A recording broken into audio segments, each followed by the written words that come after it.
Welcome to the Wild Magic Podcast Season 1, The Rise of the Shine Brigade. This episode contains explicit language not suited for sprouts, tots, or toadstools. Trigger warnings and music credits can be found in the description below.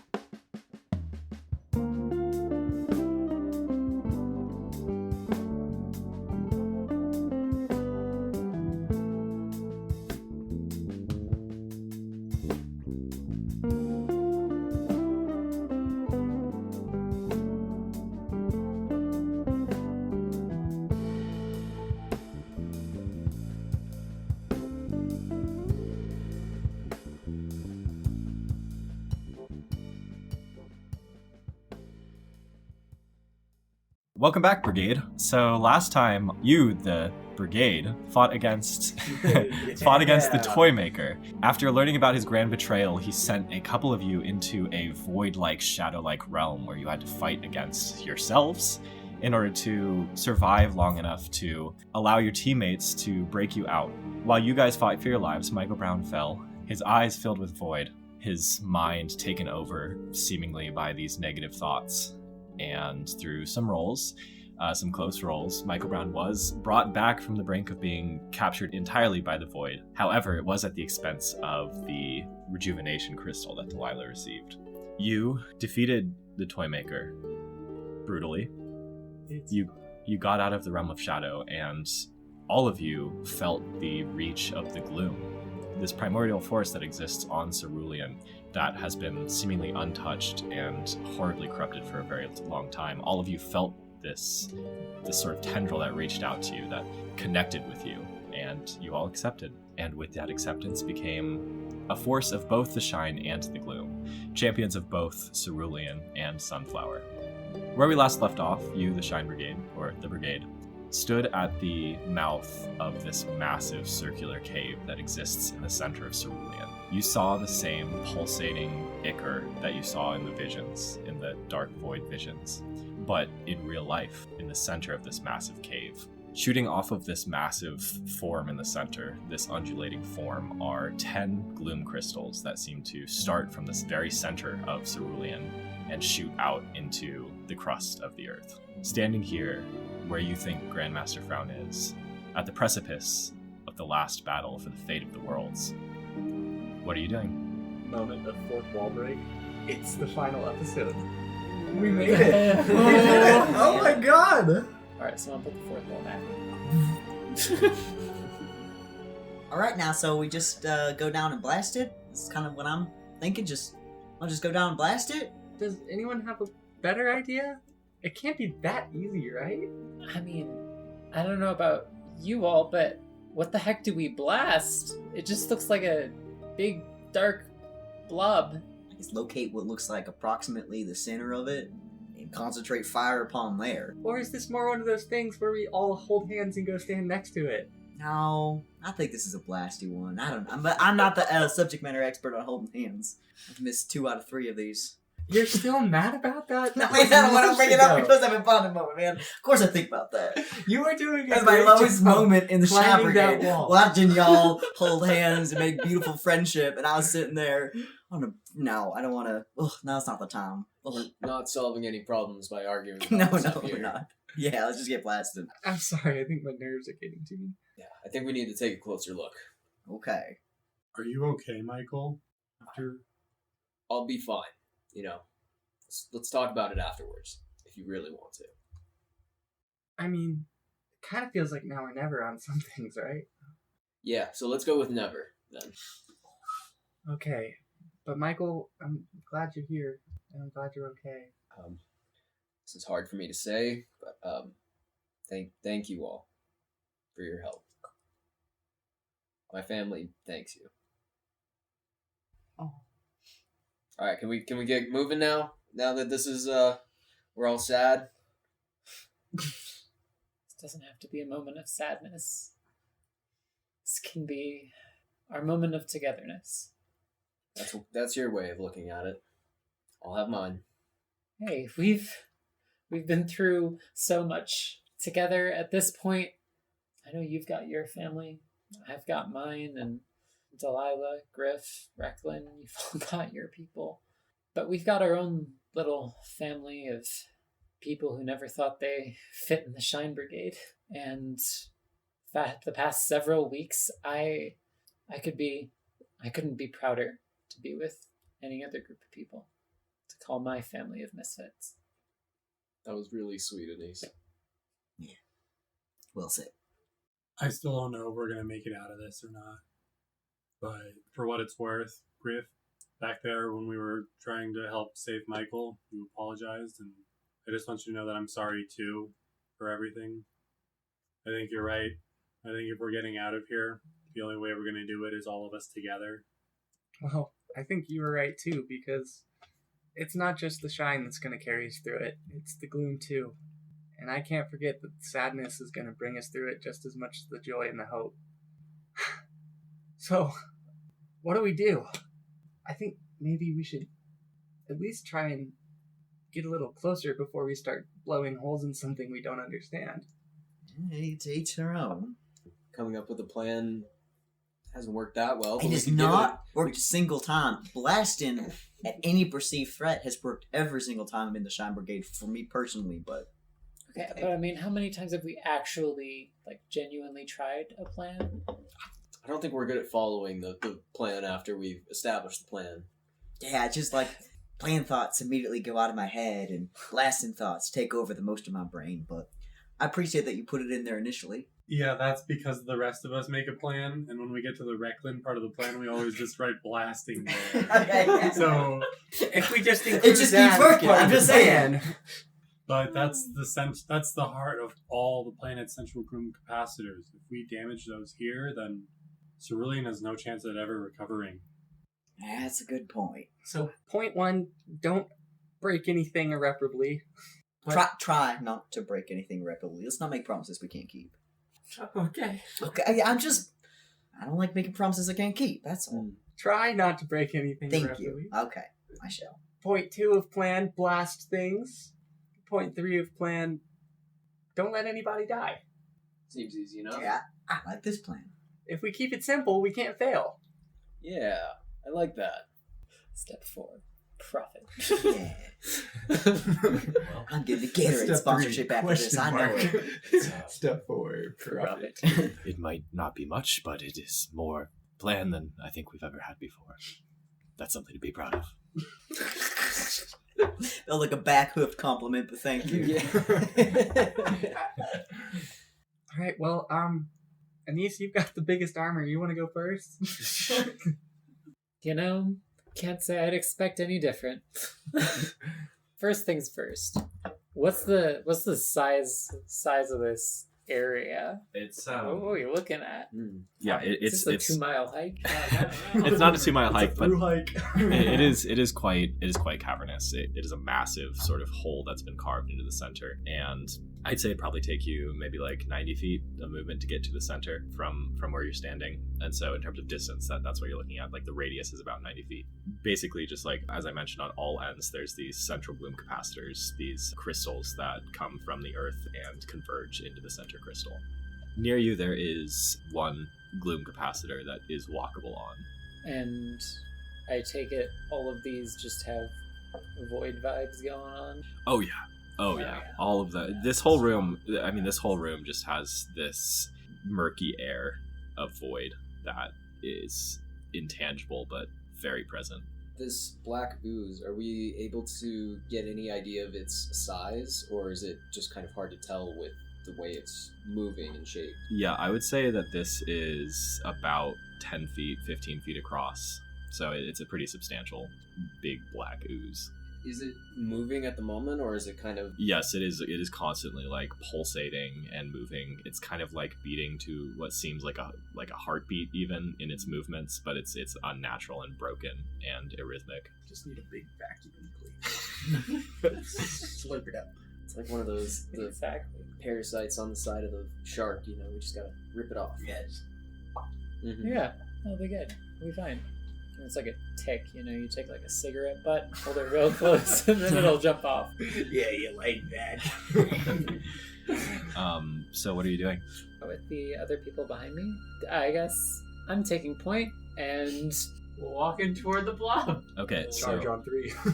One thing I would like to do, Delilah is going to say, hold on a second, there's something I want to do. And still kind of being in this room filled with mushrooms on the floor here with us, in this spot that's just very infused with gloom energy, Delilah is going to put her hands down, feeling into the earth, feeling into the mycelium of the floor here, and channel the yellow gloom energy traveling through the earth.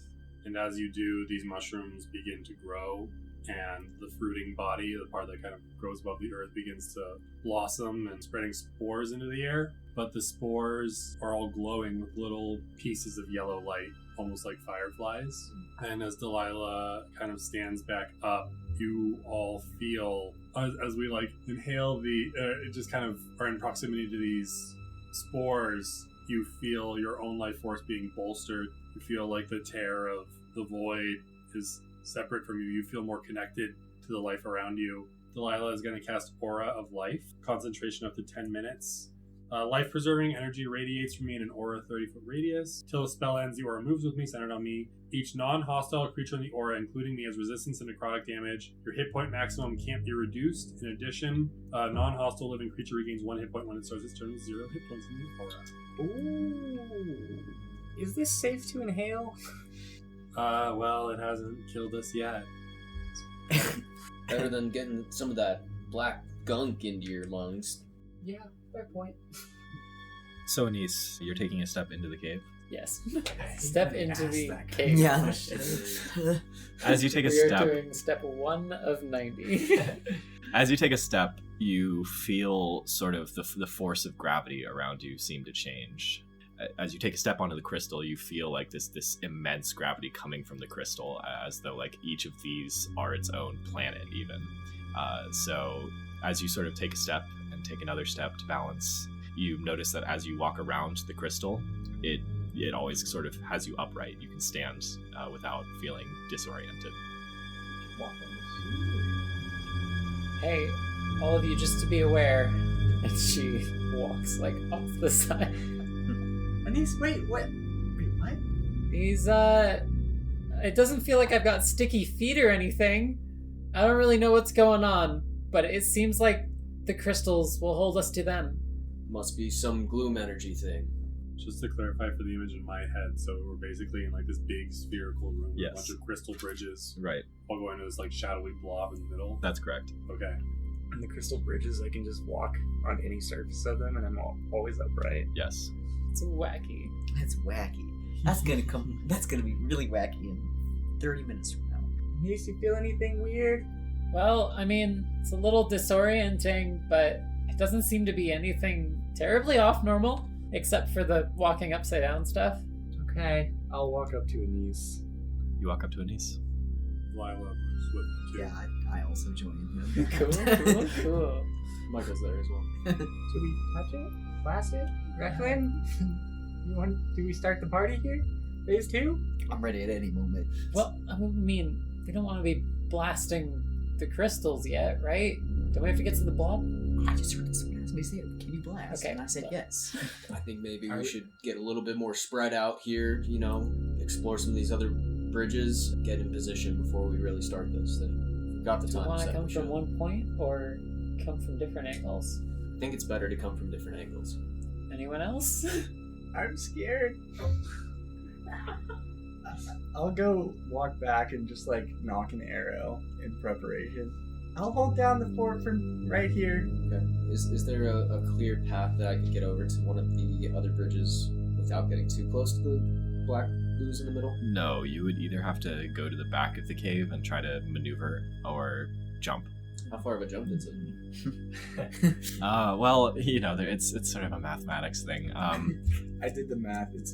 The room is 565 feet in circumference. So that means that how many bridges are there? There's 10 in total. Okay, so that means that between each bridge at the outer edge of the circle is about 56 feet. Oh no. And then if you get halfway in, that would cut in half to 25 feet. So it would be a 25-foot jump between the bridges at Yeah. the center of the bridge. Okay. Are they like concentric, right? Are they coming from the same Yeah, they're all circle, different. or are they coming from like this one's coming from here, this one's coming to... Yeah, so they're coming from all over the earth, and Are they so still evenly spaced? they are roughly evenly spaced. I would say that it's about like 30 feet of movement to sort of jump between one or the other, Just so you know, just in terms of mechanics. I'm gonna have a lot harder time keeping everyone protected if we split up too far. How much space do we have on this crystal, width-wise? I'd say you have about 10 feet. That's to say that 10 feet on one side, you can run all the way around it, Right, and yes. that obviously increases the amount. And so you can kind of visualize it. Yeah, like you can be on one side of the crystal or another side of the crystal. It's all about 10 feet. Triple P, can you still fly around just fine in here? Yeah, Triple we need P to know what we can do. sort of like pushes off the ground, his leg kind of move like Charlie the Unicorn-esque. It seems fine. It feels a little bit strange to have gravity pulling from so many directions, but I can fly just fine. Okay, well, if we need to move around, at least we know we can do that. I'm gonna try to jump from one bridge to the other. I'll get on a little bit and just go for it. You push with your legs, and at first it's like very strong, and then like you sort of like get to the midpoint, and it's this very strange feeling of gravity basically reversing. And so like where your head is like now you're falling head first, and you sort of have to like catch yourself to like not fall directly on your head, but you flip around and you guys see Griff land both feet on a crystal. I put 2 thumbs up. I'm okay. I was so nervous you were gonna get stuck in the gravity in between and no one could get you. I'm so happy you made it. That is so weird seeing him give us thumbs up, but upside down. I'll just do a circle around the loop of bridge. Whoa. This whole thing feels like a Rorschach painting. It's just very bizarre. Are you moving closer to the mass? Yes, so. Let's do it. All right. I would like to check for traps. Can you describe to me where the traps would be? I would assume I'm on my bridge. Yes. Griff's kind of looking, scoping it out. He's looking at the big blob in the middle, and he's like judging the distance of how long it would take me to get there. And he's looking behind him, like, is there anybody there again? Checking the seat. And it's like, strange that there's just empty bridges here. Mhm. And so I think I'm gonna look in the bridge in front of me and see if there's any kind of barrier or anything that would harm me if I crossed my own bridge to the center. Sure, I'll let you make a perception check. Ooh, that's my good one. That is a 15. A 15. Man, it doesn't appear like this room is trapped. It just seems like a natural feature. I mean, other than, you know, the great danger that sits at the center, you don't really get a sense that like any part of this is necessarily like deadly or like meant to get you. I guess with that perception, one thing that you do think about is like it's weird because like when you touched, you know, the corrupted capacitors back on Sunflower, something really bad happened. Oftentimes either you would have to purge the void or you would get damaged by the void trying to enter you, and just being on these crystals, you don't feel the same thing. Don't you guys think it's kind of weird we can even touch these without like freaking out and having scary visions of things? Remember how that kept happening on Daffodil? Why are these ones fine? I would assume they were even more corrupted than our ones, right? Well, I mean, do you think it's because we've got Blue Man Shine in us now? Your guess is good as mine. That was my thinking. I agree. We have become emotionally mature. I just think we should be careful on these things. Maybe try not to, I don't know, touch them with bare skin or something. I trust your intuition, Griff. Anise does a 25 versus your armor class hit. No, no, we were flipping around. No, we let us go out like little cats in a new environment, dude. But did you forget? Guys, we're stupid. 25 hit. We should have blasted. We Should have blasted. We didn't listen to the first friggin' point. We of the didn't plan. follow the plan. Gosh. That's a lot of rolls. That's a lot of rolls, sir. So you're going to take 17 piercing damage, and you're going to take 14 void damage. Is that reduced by my... Yes, it is reduced by aura to 7. So you will be taking 24 damage. So here's what you guys see. In this center mass, there's sort of this formation that comes from it as it moves, and becomes something anew. You guys see before you this crouched figure. It seems like it's holding like this elongated weapon, maybe some sort of rifle. This black bullet flies towards you, Anise, and strikes you right in the chest. You see that a little bit of void, like, so he seems to grow out of it. The figure that you see in the center is wearing what looks like a traditional cerulean military uniform. Its eyes are impossibly black. Its hat is decorated with a million accolades, badges, and awards, and signs of the past, signs of military victory. It glitches in and out of reality. Parts of it appear and reappear, form, unform, and then reform again. I need you all to roll initiative. For a Oh, minute, I thought he was shit. gonna say it was freaking JC and Ivy. I'm like, no, no. Grandmaster Don't make me do it. Oh, Jesus no. Christ, it's Jason Ivy. I'm so sorry. Where is he in relation Then we'd to, really to be- the ooze? He has come out of the ooze. He's come out of it. He has come okay. out of the ooze. He is Okay. like crouching on top of it. What's the point of playing a Dex character if I just roll poorly on initiative every time? I genuinely don't Should understand. have taken over. Okay, so going in a round, let's start with Griff. I got a 7. Griff got a 7. Michael Brown? I got an 8. Michael Brown got an 8. Keeping the trend going with Anise- a 9. Anise got a 9. 3 for 3. Did you get a 10? I did. I got 21. 21. Let's go, Nat 20. 21. Nice. I'm listening to step 2. I'm there. Yeah, no, Damn. you're right. Unshakable. Blasted. All right. Delilah with a 10. Yep. Okay. 20. 7, 8, 9, 21. 10. 21. I feel like that's very on brand, very record. Reckman's just unshakable. She all got shaken by the gunshot, and Reckman was like, I pull out my own gun. I stayed Give it doctor. shaken. Not for me. Somebody call an ambulance. But not for me. Right. If we all just use everything on the first turn, surely that can't go wrong. Just pile it in. Okay, so initiative order is going to be Recklin, Yeah. Grandmaster Frown, Lair Action, Ugh. Delilah, Triple P, Anise, Michael, and then Griff. You know, all these lair actions usually hurt us, so I think this one will probably be helpful. No, like it's just a stats game at some point. The figure on the void bubble, on the void Play-Doh, we'll say. Didn't like that? Didn't like that? I'm gonna have a surprise. I can round smell it for now. you. Ugh. It's why is it so salty? Right? So, they have sent a new Shine Brigade after me, huh?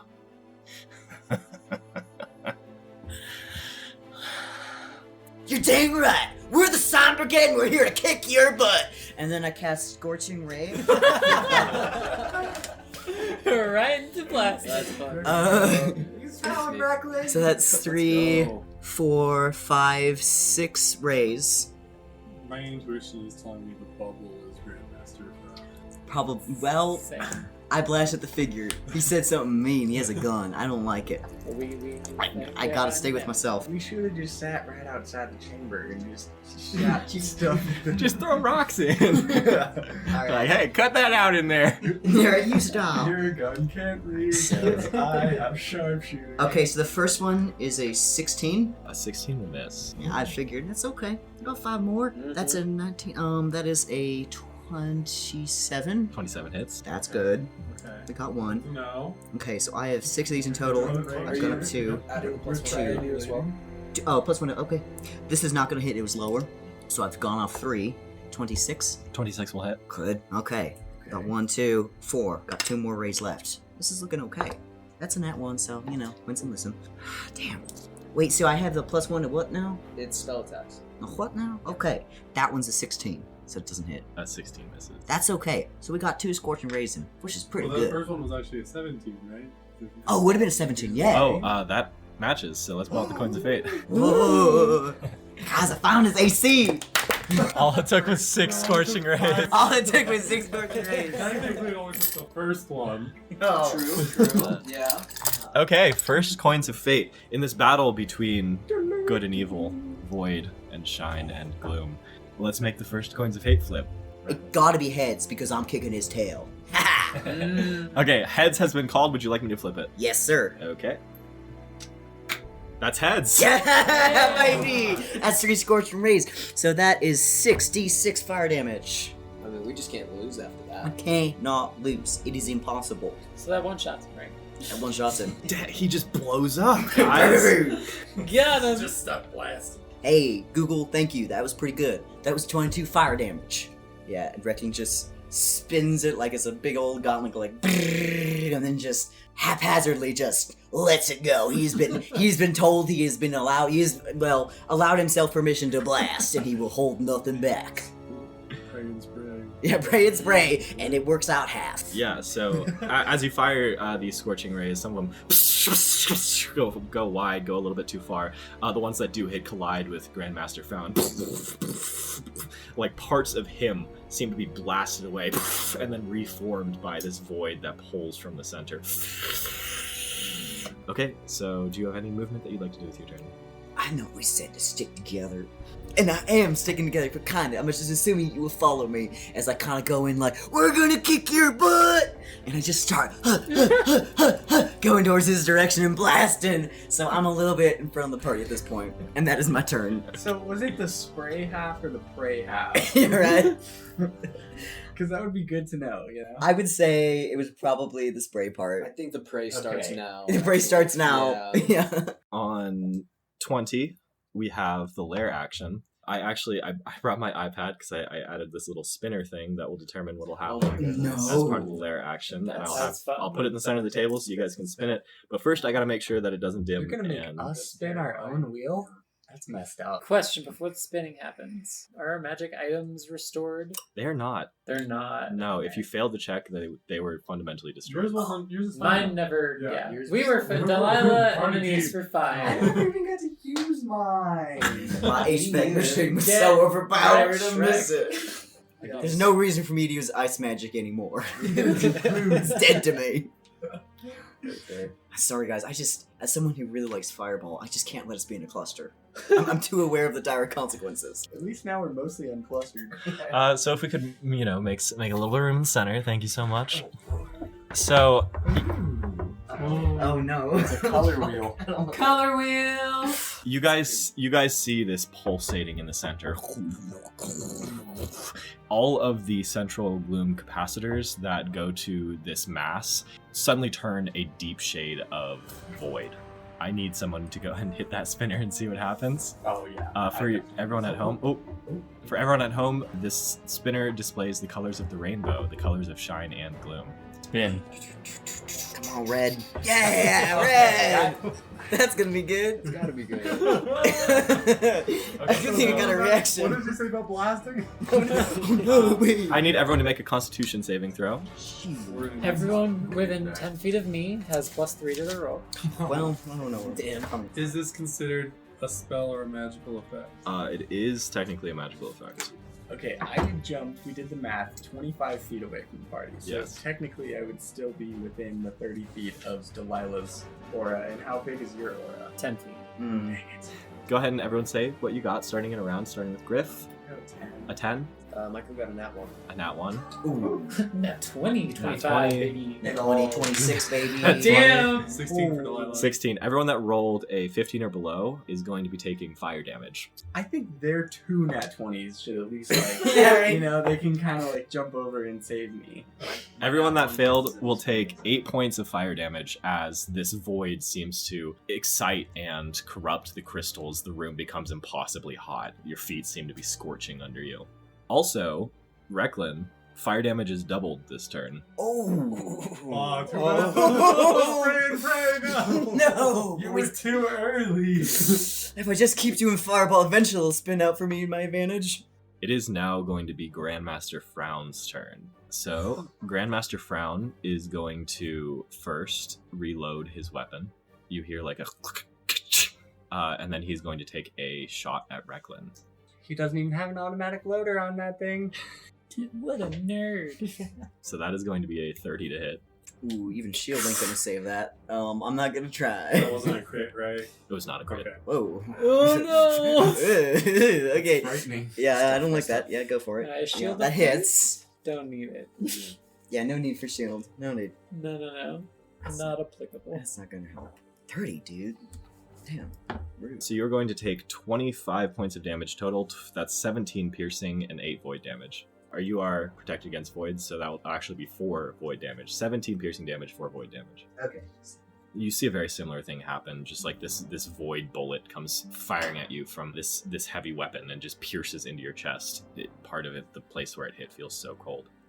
Additionally, I am going to need you, Recklin, to roll a Constitution saving throw. Okay, well.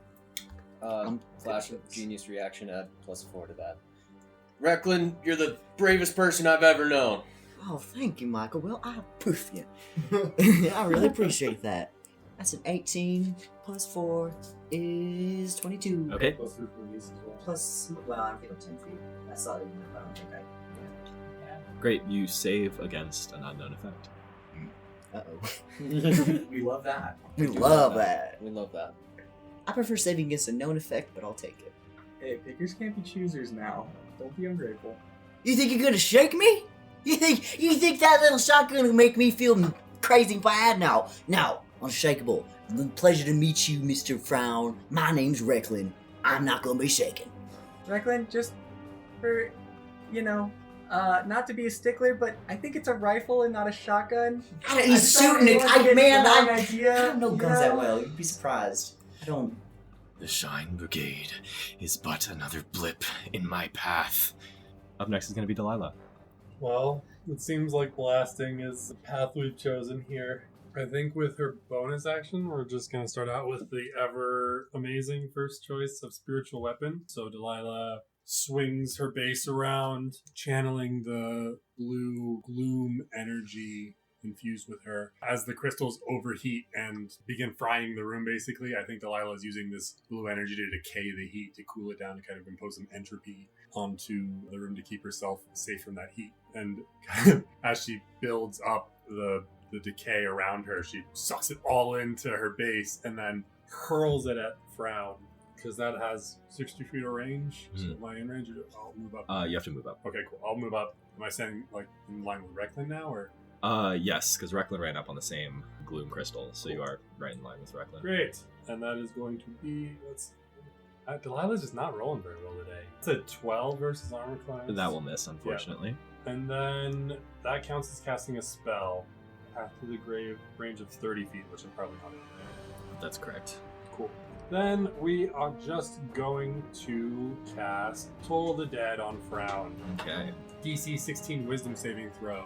Bing bong. As the base misses Grandmaster Frown, it's gonna, as it gets into proximity to him, it's gonna let out a Dolores. Okay. form. With DC 16, Grandmaster Frown will succeed.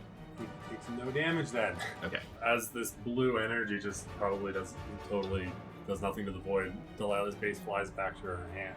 Triple P is going to say, form of green light, globe of time, and a globe of invulnerability is going to appear around you two in the front, Griff and Recklin. And Delilah. Does the globe move? The globe does not move. It stays in this one place. Can things move out of the globe? Yes. Okay. Yes, you can move out of the globe. No problem. But if I was to shoot something out of the globe. It's fine. Yeah. It is not a globe of invulnerability, it's a globe of time created with green light. Shine magic. Actually. An immobile, faintly shimmering barrier of time springs into existence in a 10-foot radius around you and remains for the duration. Any spell 5th level or lower cast from outside the barrier can't affect creatures or objects within, even if the spell is cast using a higher level spell slot. Such a spell can target creatures and objects within the barrier, but the spell has no effect on them. Similarly, the area within the barrier is excluded from the areas affected by such spells. I thought Griff was 30 feet away on a different... Oh, Griff. Yeah, sorry. Griff is 30 feet away, and you ran up to Recklin. Yep. So it's just on you and on Recklin and Delilah. Aw, I wasn't gonna say anything. I was just gonna let the DM bug out. Yeah, I was like, Take all the advantages we can get at this point. It's the season finale. We gotta keep the audience from yelling at us. But at this point, they've yelled at us for like 19 episodes. Yeah. I haven't made one Listen, mistake. the I will rules boldly are say fast that. and loose, okay? just don't worry about it, Doug. Yeah, seriously. What are spellcasting components? I don't care about that. If I made a single mistake, I'll pay you $1 million. I will not pay you $1 million. Table We need to get our rules. lawyers Table in here rules. after that. Okay. Okay, so Triple P is going to fly around one of the crystals to get like a positioning where he's not like directly in line of sight with the Grandmaster Frown. So after Triple P, Grandmaster Frown is going to use a legendary action. You see that he is going to sink into this massive void and reappear right in front of you, Recklin. You see sort of the void travels through the gloom crystal. He has like this grim expression on his face, downcast. In his hands, he's holding tomahawks. Oh. That is going to be his legendary action. So, Anise, you're up next on the initiative order. Does this still look like the same Frown from before? It does. Okay. Whoa, You just damn. made it safe zone and then didn't just completely made it unsafe. In 2 seconds. He also just like intimidatingly appeared in front of you and then hasn't done anything. He's just standing there menacingly. Breathing at me. Anise, recovering from the shock from before, she sees Grandmaster Frown appear in front of her friends, and she calls out, "Green light, fury of times past," and she's going to cast Spirit Shroud as a bonus action around her, which is going to do some stuff. But she's going to run forward now, unsheathing the sunflower sword as she goes. And as she unsheathes it and runs forward, you see this green light after image of Richard Oak running behind her, also wielding the sunflower sword. And she runs up with those two taking up spot on the bridge. Anise is gonna come from the side, run forward, and call out, "You stay far away from my friends!" She's gonna just do a big old slash with the sunflower sword. I do have an additional question. Yes. What does Anise's combined gloom and shine outfit look like? So she calls the green light to her aid. You see her armor that is normally this bulky plate armor with these green lines illuminating up and down in geometric patterns and meeting at like a central crystal in her chest. As she calls on the light energy, the green lines flash a bit like they have before, but this time the flash is more brief. And along all of these spots that don't have these bright green lines, her armor that was just a shining metal before, you now see the dim glimmer of intricate dark emerald green designs all over the spots that were once empty, all over her armor. And it's these that continue to shine, to sparkle as she runs forward and has this after image of Richard Oak behind her. With that in mind, go ahead and roll with it. First swing is going to be a 26 to hit. 26 hits. All right. So that is going to 7 slashing. Following her swing is this ghostly after image swing from Richard Oak, coming and doing another D8 of radiant damage. Nice. So that'll add another 1. Oh, Richard one Oak damage. doing so much. He's a ghost. He's a ghost, he's exactly. coming Spooky back to it. ghosty. And then she's gonna come around for the second attack. And just like before, you've got Richard Oak just like ghosting her movements. But that one's gonna be a mighty 16 to hit. A 16 will miss. A 16 misses. But because I hit him and Richard Oak got that nick on him, you see a like glimmer of green gloom energy sparkle around him. And until my next turn, he can't regain any hit points and has his speed reduced by 10 because that's totally gonna matter. Yeah, that all sounds good. So that happens. You take 2 mighty slashes, once again cutting through this massive void. This person who's both Icar and man. And off of your turn, Anise, it is going to be Grandmaster Frown taking another legendary action. Another one. And another one. We take over someone else. Grandmaster Frown is going to place a hand on your chest plate, Anise, and he's going to say, "Form of void, subjugate." No. I need you to roll a Constitution saving throw. Oh. I don't like that. That's spooky. Will a 23 do it for you? Yes, the Yes. 23 will All hit. right. You save against whatever effect this would have been. As you see Void start to trail, kind of like blood flowing from veins from his arm up through his hands into your chest, kind of piercing through like little cracks, and you just sort of like will it away. You sort of just focus on the shine and the gloom conjoined together, and yeah, this effect doesn't hit you at all. As it like seeps in, you see the after image of Richard Oak merge into her, and then it's this after image of green light that shines suddenly as these inky black tendrils get repelled at the top of the breastplate. Why must you come here? Why must you come from a place of beauty and happiness and come to this place of hell and try to tell me what this place needs? That is going to be Michael Brown. Michael, watching all of his friends charge forward, has a moment of hesitation where he's afraid to approach the thing that just showed him what all of the worst things that could have happened were, and then thinks back to us talking just a couple of minutes ago about teamwork. And so Michael steels himself, rushes forward in line with Anise, is going to set down an RV car, the same one as before, but there is now what looks like a hot rod engine sticking out of it. He's going to turn it around, aim the exhaust at Grandmaster Frown, and use the flamethrower attack at it. Okay. So we're all in this globe now. Except for Griff. How big is the globe? How big is the 10-foot globe? radius. Yes, it is a 10-foot radius. Okay. 22 across. Oh, I'm sorry, I don't roll for this. You roll a dex save. Coming out, that is going to be a 14 dexterity saving Ah, throw. that Fails. Okay. So he's going to take some fire damage, which is double this Which is turn. double this turn. That is going to be 10 fire damage doubled to 20. Okay, 20 fire damage on Grandmaster Frown. You may think you know what's best for this place.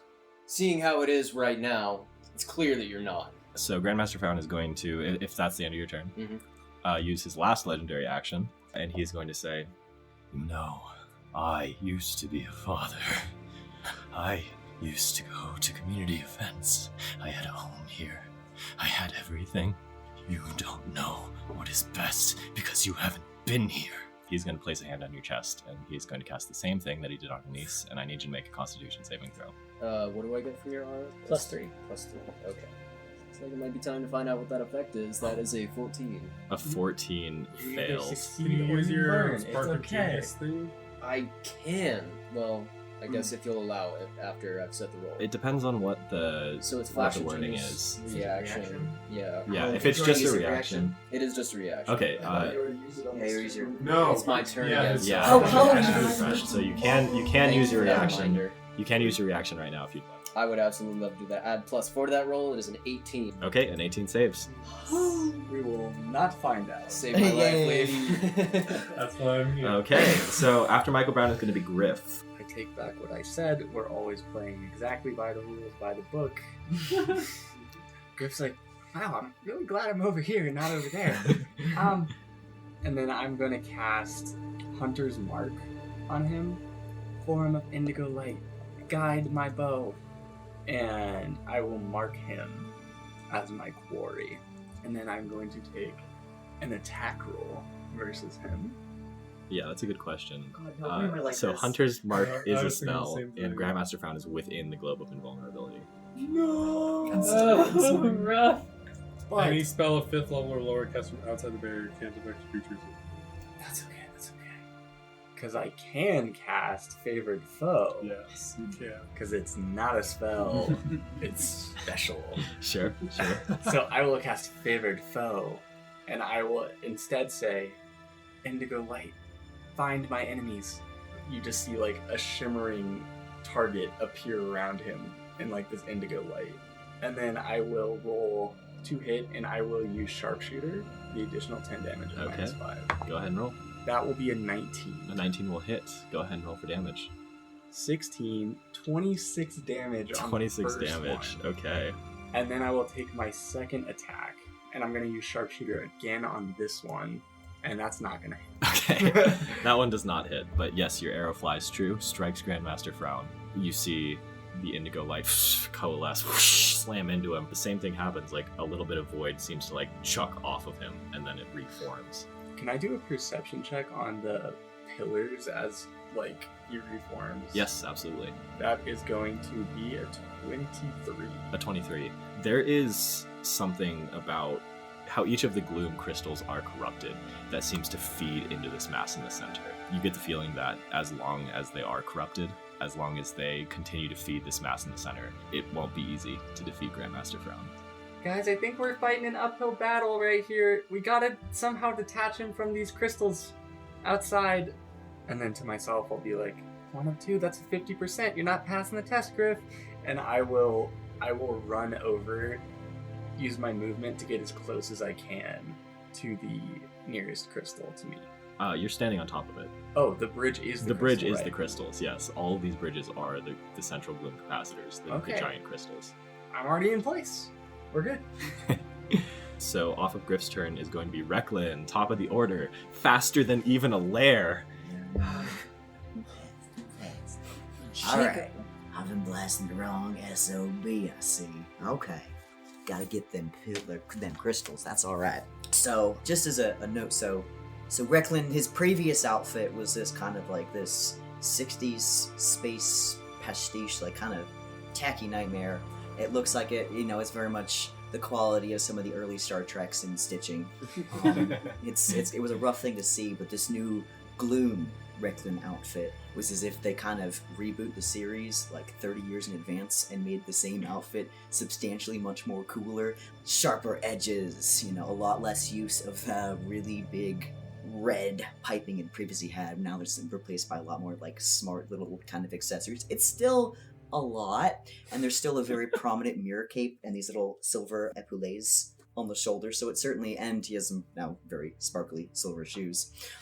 But, on the whole, it's it's the cool reboot. It's much more confident in itself, and most notably, Recklin's face is not behind a big helmet, not behind a big visor, and his hair is just let loose and going in the wind majestically, going at a similar angle to the majesty of the mirror cape behind him. And speaking of that mirror cape, Recklin wraps himself up in this new shiny little mirror cape as a bonus action, cast in Hidden Step to turn invisible, and then is not taking an action to disengage, but is hoping that this is maybe going to mitigate the difficulty of the inevitable attack of opportunity.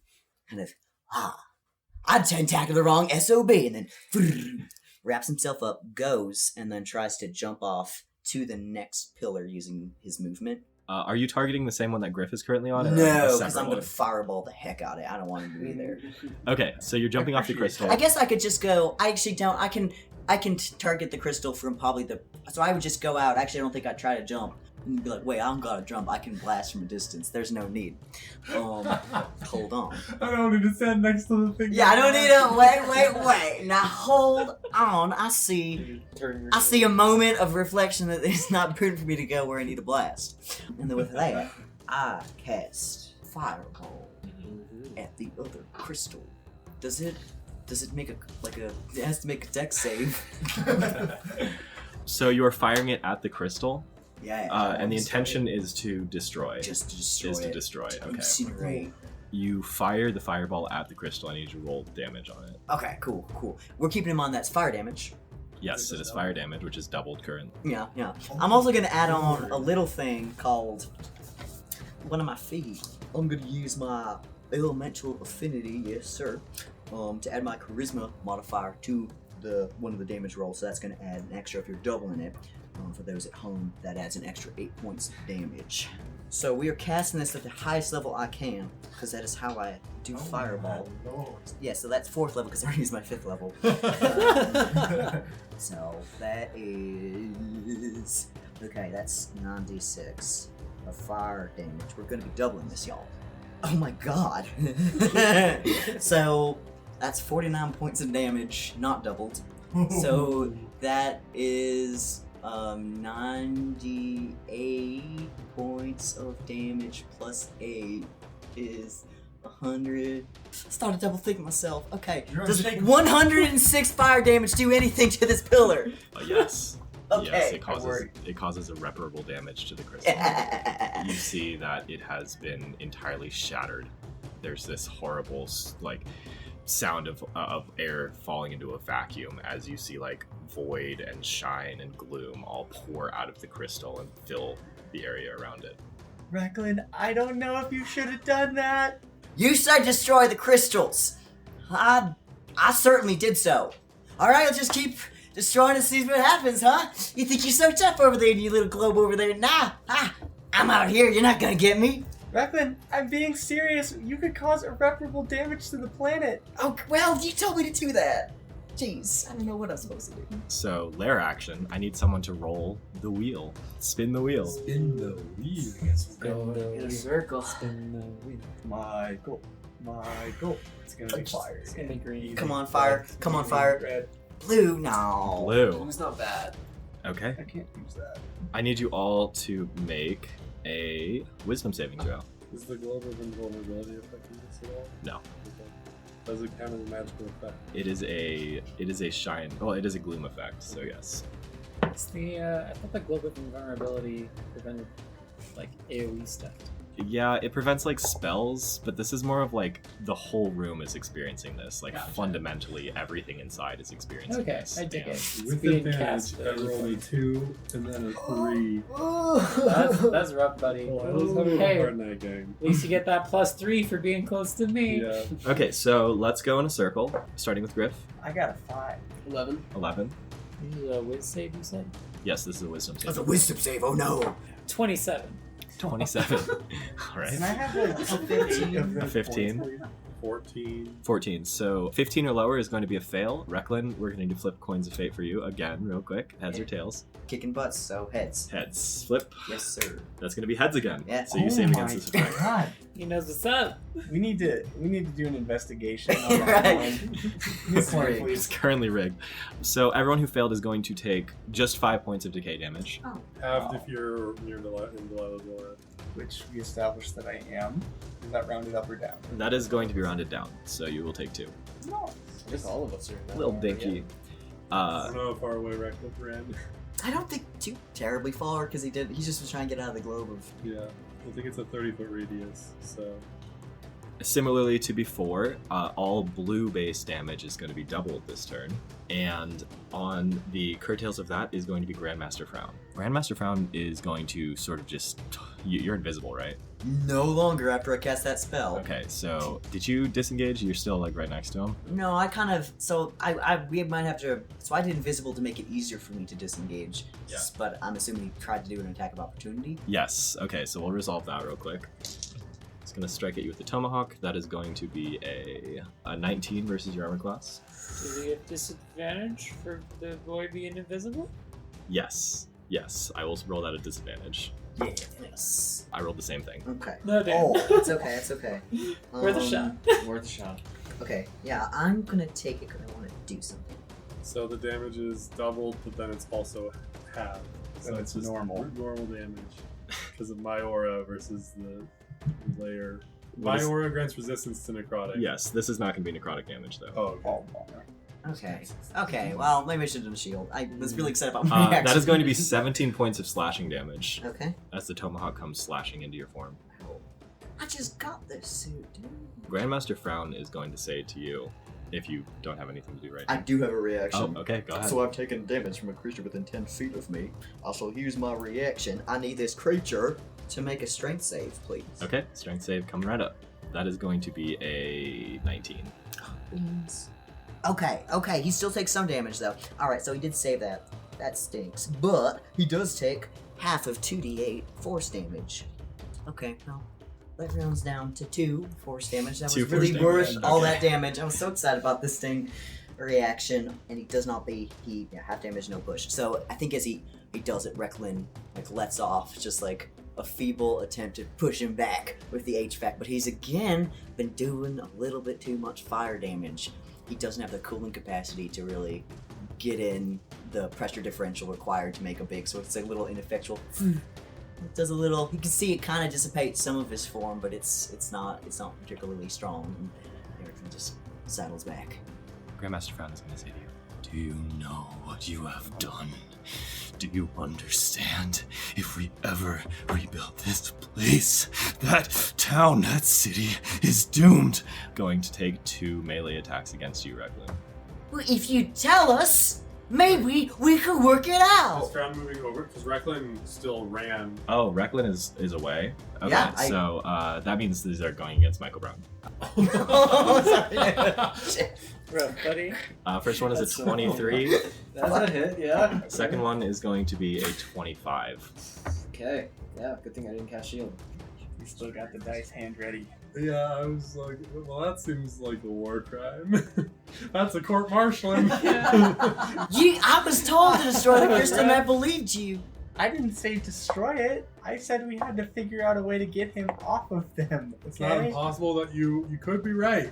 You could be right. I don't know. I heard one thing. But in the logic of the world. You're going to take 39 points of slashing damage, Michael Brown. Maybe Michael can fix it afterward. Yeah, you say that as like, maybe you should describe, I don't know the weapon they're using. Yeah, so Grandmaster Frown is using a set of double tomahawks.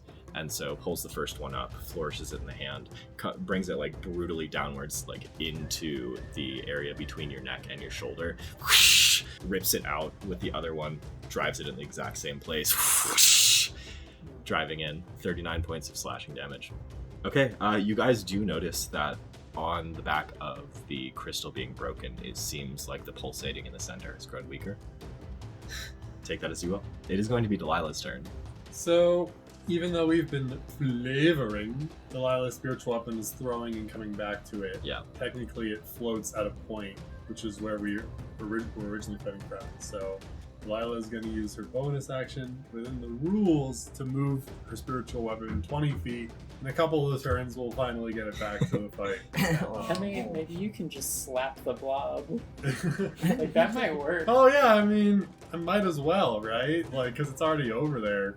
So yeah, bonus action to slap the blob. Well, first it's gonna be a Withering Bloom on the blob.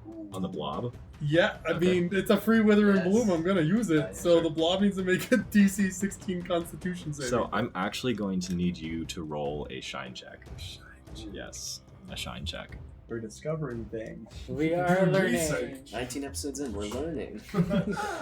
I've not learned anything. No, me neither. Reckon may have doomed an entire continent. Unclear. They could be doomed anyway. A 19. So Delilah, you're going to be taking some void damage. Okay.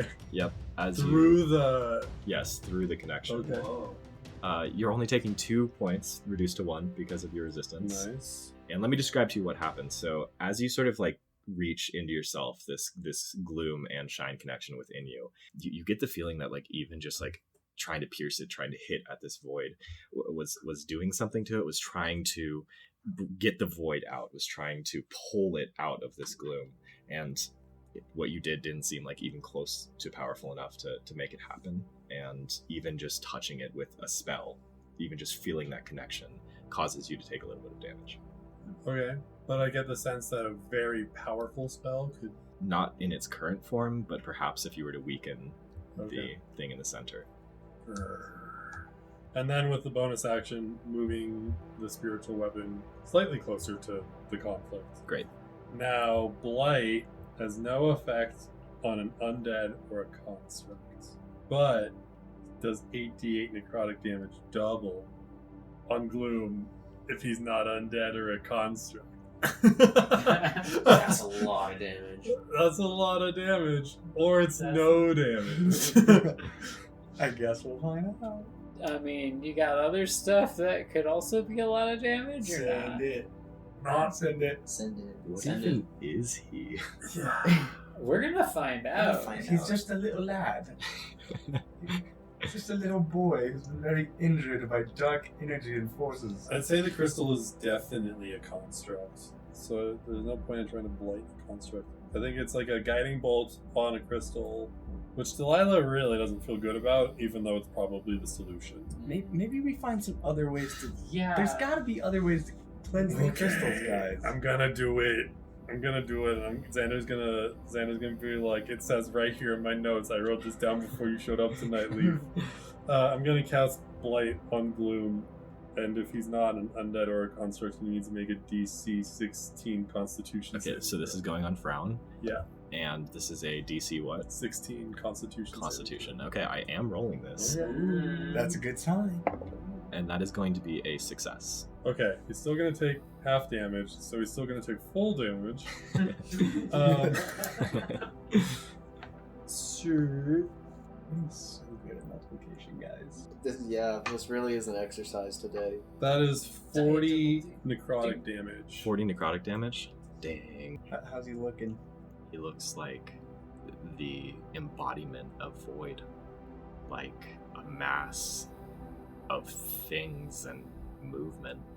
You can't tell how damaged this thing is because the thing that forms it is fundamentally damaged already.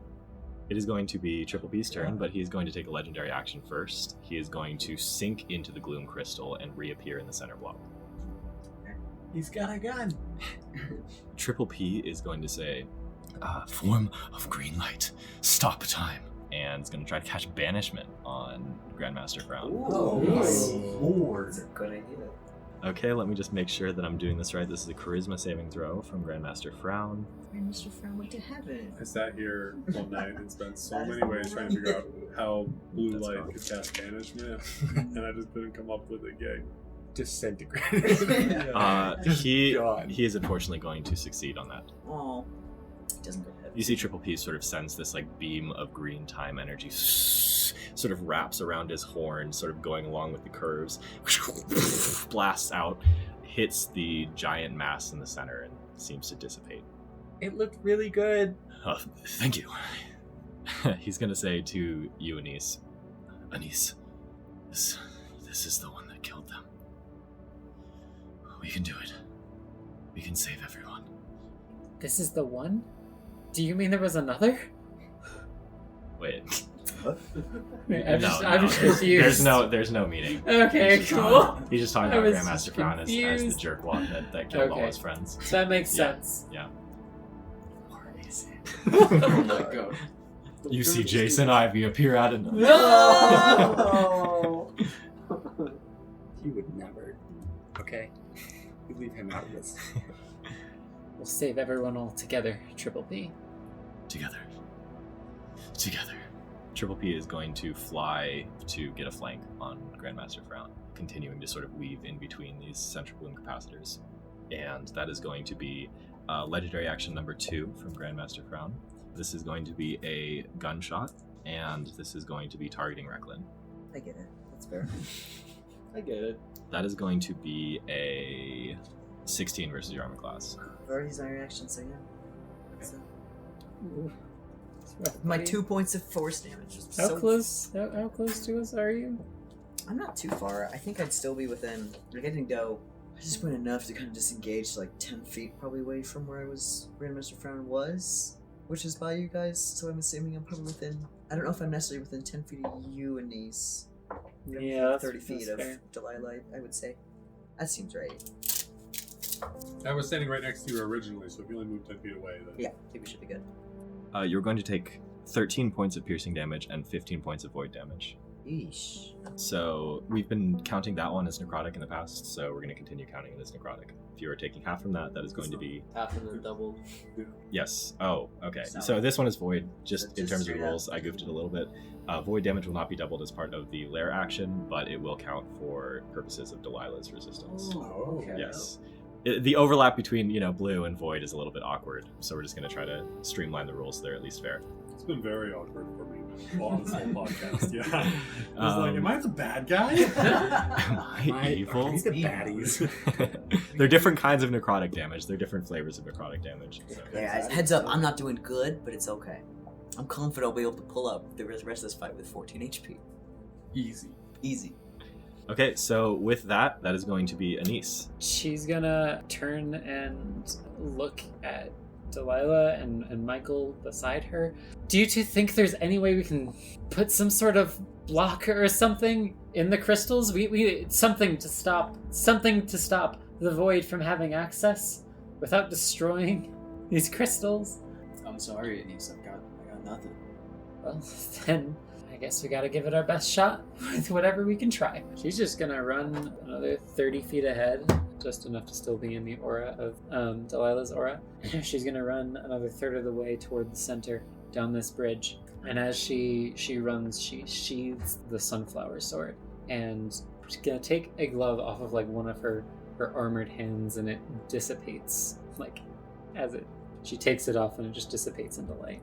And then she's going to call out, light of time, slow the flow. And she's just gonna like kneel down and put a bare hand on the crystal bridge that they're on, and to use some sort of resource, I'll cast Lesser Restoration to try to kind of make a block here.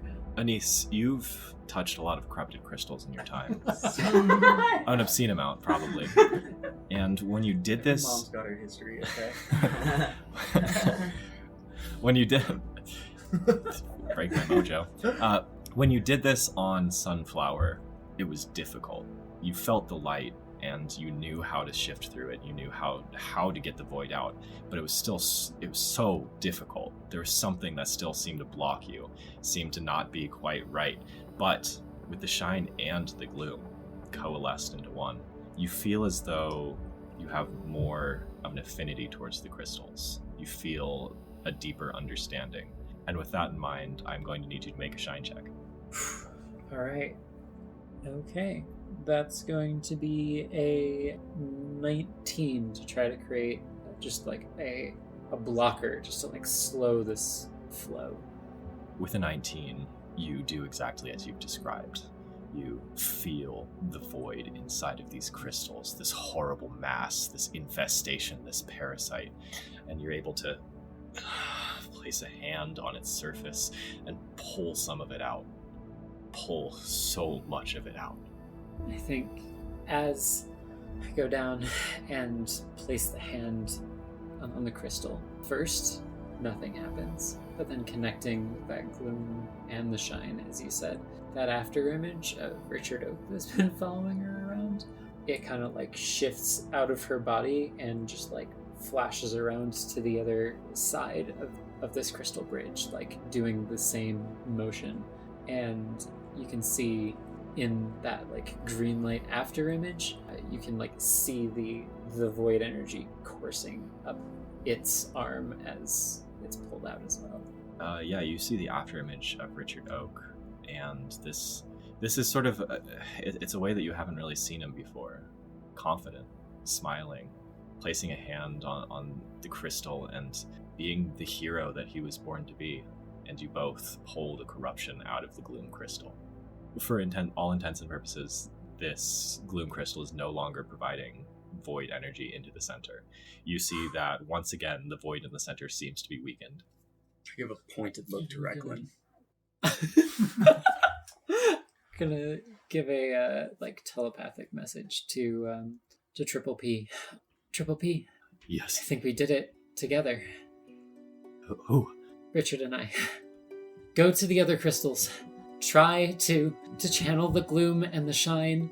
Channel your memories and slow down the flow to the center. And then she's gonna stand up and call to everyone else. Grandmaster Frown may have pushed our planets further away, but what he's unknowingly done is push shine and gloom closer together. Ooh, that's good. That's a good line. Use the combination of your powers, touch the crystals, and stop the flow to his evil. And that'll be your turn. That's so sick. Anise, that is your turn. Michael Brown, you're up next. Michael is going to try to take Anise's lead here. I want to try to jump to the crystal that Griff was or is on. Yes. We'll see if I can make that before I say anything else. So, yeah, go ahead and just give me... Well, I didn't make Griff do it, so it wouldn't be fair. Yeah, I was gonna say, I just jumped Yeah, in. I'm gonna say that you sort of have a bearing of the way that the gravity works in this room, and even though it's a little bit awkward, you still like manage to you can jump from crystal to crystal as long as they're close to each other. If there's a further distance, if you're jumping like 2 crystals, then I'll make you roll for it. But just between 1 crystals, I think it's a reasonable action. All right. I think it looks extremely pathetic when Michael is going over to the next crystal. He's like doggy paddling in the air. And he's like trying to breathe above water, but there's no water. He's going to land on the other crystal, kind of get his feet set on flat ground again, and is going to try to do the same thing. He's just going to push his hand up against the crystal, focus on it, focus on the void that's inside of it, casting Lesser Restoration, try to draw the void out of the crystal. Okay, I will ask you to make the same shine roll. God, a shame if you all literally succeed on this. My shame will be miserable. No, I haven't. It's Recklin and I's minds were volcano all perfectly over aligned at one again. moment where it's like, there is no saving this. It's going to destroy us. If it works. This is a big trolley problem, and I've made my choice. You're just gonna have to, at the end of this, come back here, build an HVAC between two broken points with like crystal going in the middle of it. You just slap some duct tape on it. Not a. Michael Brown. That is a nat 20. Nice. Nice. With a natural 20, Michael, you've really, since coming back from being imbued with the void, from connecting the gloomy part of yourself, you feel like you have an understanding of these crystals, of the void that perhaps otherwise you wouldn't have had. As you pull the void out, can you describe your action? Sure. I think it's also pertinent to describe Michael's new Shine and Gloom costume in this as well, partially because it has been reminding him of that experience, ever since being taken over by the void. Michael's tiara crown that was golden and ornate has now turned into much more of a humble, like wooden twisted tiara, still with an orange crystal in the middle of it. His clothes appear a bit more wet, for lack of a better descriptor. They're shiny, but it's less perfect and beautiful and more something that's been worn and something that has seen action. As Michael tries to draw power, he closes his eyes. Puts his hand into the crystal and thinking of his family and thinking how scared he was to lose them, puts all of his effort into taking that negative energy that he was feeling from before and using that to absorb as much of this void as possible. You do exactly that, and for the first time you feel the gloom, the central gloom capacitor for all its glory. It hums. It seems to purr under you. Okay, off of your turn, Michael, it is going to be Griff. So how many corrupted gloom capacitors do we have left? So there are 7. 3 down, and 7 total? Or So in total there are 10. total 10. There have been 3 that have been cut off from the source. I did not tell you that. Don't you put that evil on me. Griff looks over at Michael. Hey, nice job. I don't know what you're doing, but keep doing it. And then I'm gonna leap off of my crystal to the next one over, and I'm gonna pull an arrow out of my quiver and like spin it through my fingers and just jam it directly into the capacitor right below me. And I'm gonna just be like, form of indigo light, psychic barrier, and I'm gonna cast daylight into the crystal. Okay. 3rd level. You leap from the crystal that you're on onto the next crystal, and you do exactly as you say. And as you do, I'd like you to make a shine check, Shine check. or a gloom check, or a light check, perhaps. A brigade check. check. Ooh, that's a 23. 23. Griff, as you remove the void from this crystal, I'd like you to describe your action. Yeah, so I jam it in, and it's just like this explosion of indigo light that passes through like all the way up and down the crystal, like illuminating the room in like almost daylight bright indigo light, and then it like implodes back in on itself, and as it comes back in, you see the light like darken into a singular point containing all of the void energy. And as I pull the arrow out, you see on just the tip of the arrowhead, it's like this black ichor dripping down the tip, and I just reach up and drop it over the side of the pillar. Grandmaster Found is going to use his last legendary action. He is going to take another shot at Recklin. It's entirely possible my story might end here. Are you in the aura at the moment? I'm in the aura, I think. Which just means if you hit 0, you will get up. Yeah, if you start your turn with 0 hit points, you gain 1. Nice. Nice. Still have time for redemption. That is going to be a 21 versus your armor class. That's going to be 38 points Yeah. of damage total. I'm down. Okay, Recklin, you go down. We're not below half your HP. Or no, it's gonna be like double your hit. Yeah, it's got to be a lot of It's damage. a kill. So that's going to be top of the order. Recklin, I need you to make a death saving throw. In addition, a non-hostile living creature regains 1 hit point when it starts its turn in the aura with 0 hit points. Nice. So I have 1 hit point. You can do a lot of things with 1 hit. Recklin, you get pierced once again by these vicious bullets ripping you apart. You're pulled back from the brink by just a little bit of gloom. Or shine. Or both. Recklin, are you okay? Yeah, I'm fine. I think for the first time, Recklin doesn't know what excuse me. Doesn't truly. Last time was not the call. And I think the gravity of this mistake. In his head, this was a trolley problem of there's no way we're gonna have to solve it, and either way, everything's doomed. I have to do everything in my power to stop this, and this is the most sure way. And he realized that he was really wrong about that assumption. That it seems actually not that difficult to deal with these. And this is going to be a heavy burden he carries for the rest of his life, that he's in this moment made a horrible mistake in trying to do good. In trying to be great, he failed to do good. I guess he's certainly not going to blast right now, that's for dang sure. I think he's just going to try and go. I think this would ostensibly be just using a dash and try to get to a crystal that hasn't yet been uncorrupted. And I think that's probably going to be the sum of his action, is just to take a moment and just I have to make this right, and I have made the biggest mistake I can possibly make in my whole life. I know we should keep it happy. I don't know how to, because it was a trolley problem and I chose wrong, and I don't want to bring this down, because this should be a triumphant end. But I don't know. Sorry, I'm thinking out loud. This is okay. not. We'll deal with what comes next. Yeah. Oh. What does Recklin look like in this moment? Is he like visually paralyzed in his actions, or is he struggling? Like, can we I pick think up he on straight that? up would not do anything this turn. I think that's it. Yeah, so we can cut off some of that other. I'll put it a bit more succinctly, I think, because I don't think he would do haste.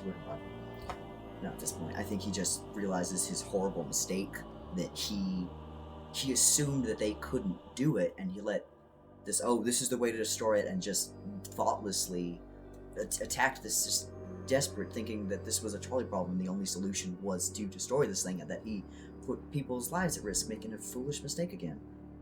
And yeah, it's just an unbelievable shame that he's gone this far and he's still making such dumb, irresponsible decisions with people's lives. And he doesn't do anything this turn.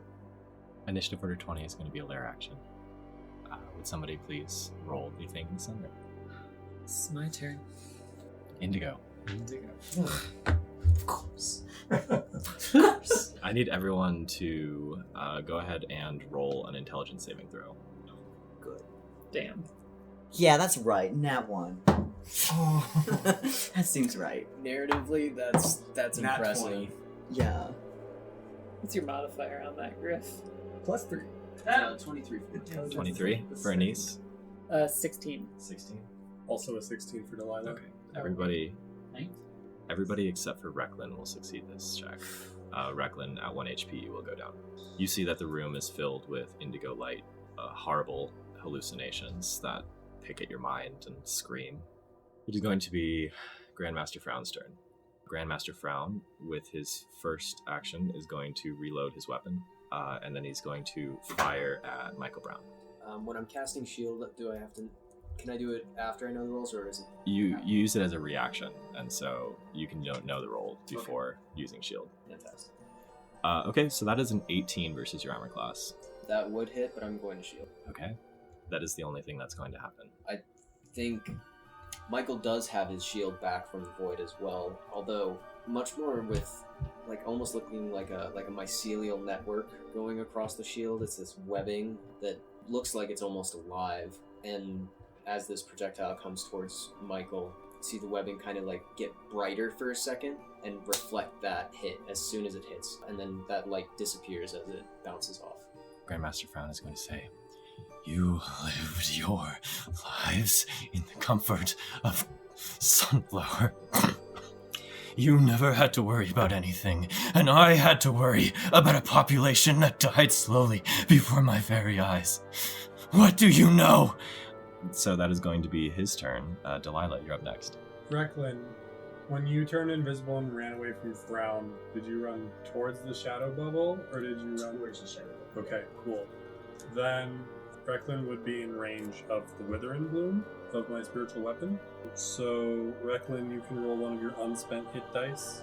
And you actually don't need to roll it because it's maxed out since you're unconscious. So you regain is it D6 for sorcerer? 6, yep. Plus 4. So you regain, 10 hit points. I think it's pretty wild because, narrative. Delilah watches as Recklin takes this gunshot straight to the chest and goes down, and she feels through the aura the sort of gloom and shine spores that she raised from the mushroom field they were in earlier.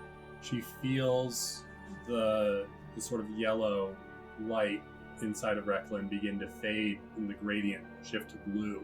And in that moment, Delilah is able to, almost just like stopping a bottle of water from falling off the table, she's able to push it back onto the table. She feels Recklin's eyes open, and then this pulse of indigo light, and she feels it go down again. And so Delilah is going to take this moment, because technically she's holding her base, even though it's over by Recklin. So Delilah is going to walk over to Recklin, closer towards the shadow. She is going to wrap her arm around Recklin's unconscious forearm, kind of grabbing him towards the elbow. And the healing light of life, once the more pours into Recklin, I imagine Recklin's eyes kind of half open with this like guilt. Yeah. It seems that it's just rocking him. I imagine it's maybe at least Delilah is reading a look of like, why did you bother to bring me back? Yeah. Oh, yeah. Yeah, I'd say you're getting that just let me die here. And Delilah, her grip around Recklin's form is going to tighten. She's going to kind of pull Recklin back to standing. She's going to look Recklin in the eyes and say, "It's okay, Recklin. It's like you said, we're not getting out of this if we don't get out of this together. We need you, and we'll deal with what happens after.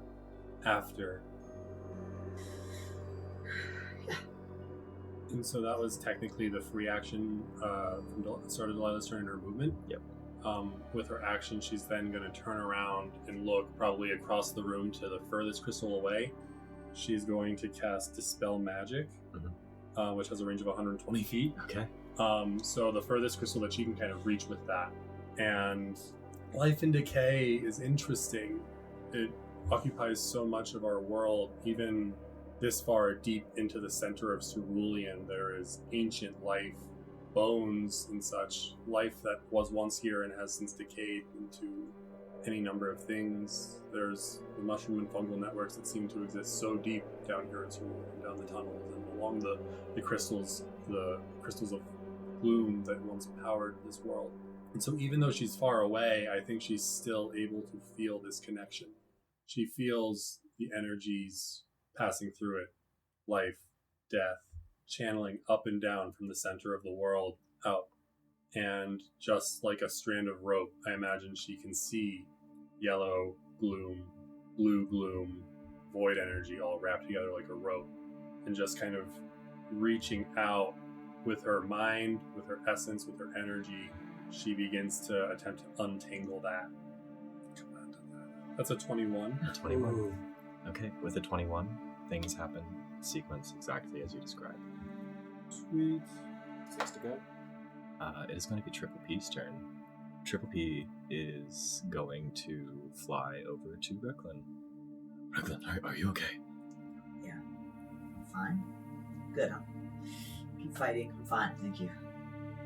In this moment, he's going to say, Recklin, I never told you this, but while being a hero means that you'll make mistakes.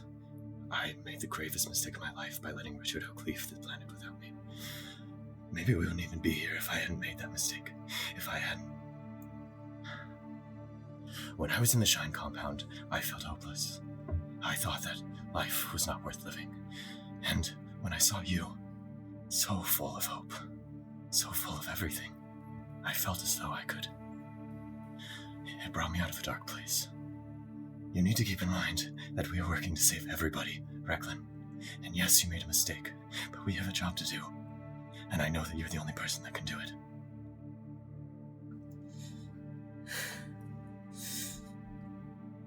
Okay. Okay. This is not the worst fuck up I've ever done. Well, maybe it is the worst. It's probably the biggest fuck up I'm ever gonna do. I think it's the biggest fuck up I have the capability to do. I mean, but I've done a lot in my life. And ruminating on that doesn't help anything. So, yeah, no, I understand. I understand. Recklin, apart we are worthless. We are nothing, but together we are unshakable. I believe in you, Recklin Brookridge. And Pony Puppy Pants is going to fly to the nearest crystal and attempt to take out the latent void. As Pony Puffy Pants is flying, you see that tears begin to stream out of his eyes, and his coat turns from white to a deep shade of dark blue. You see the glimmering kind of fly behind him, gloom and shine in conjunction, as he lands on this central gloom capacitor. He is going to place his horn on its surface and try to pull out the latent void. He's going to roll a 17, which is enough. As he channels that energy, the connection between him and Anise actually pulls that after image of Richard Oak over to where Triple P is. He places his horn on the crystal and side glances to Richard Oak. He's going to say, Richard, I'm sorry. Richard is going to place a hand on Triple P's head and smile. And void energy is going to fly into the air and dissipate from the central gloom capacitor.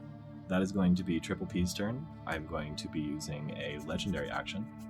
The figure in the center, Grandmaster Frown, is going to take another shot at Michael Brown. Alright, I don't have a reaction this time, so no shield. The shield is still up, though. Yeah, Oh, shield you're lasts. right, the turn isn't finished. Okay. Okay, so that is fantastic. going to be a 22 versus your armor class. That hits. Damn. I'll be alright. I'm fine. I'm not that low.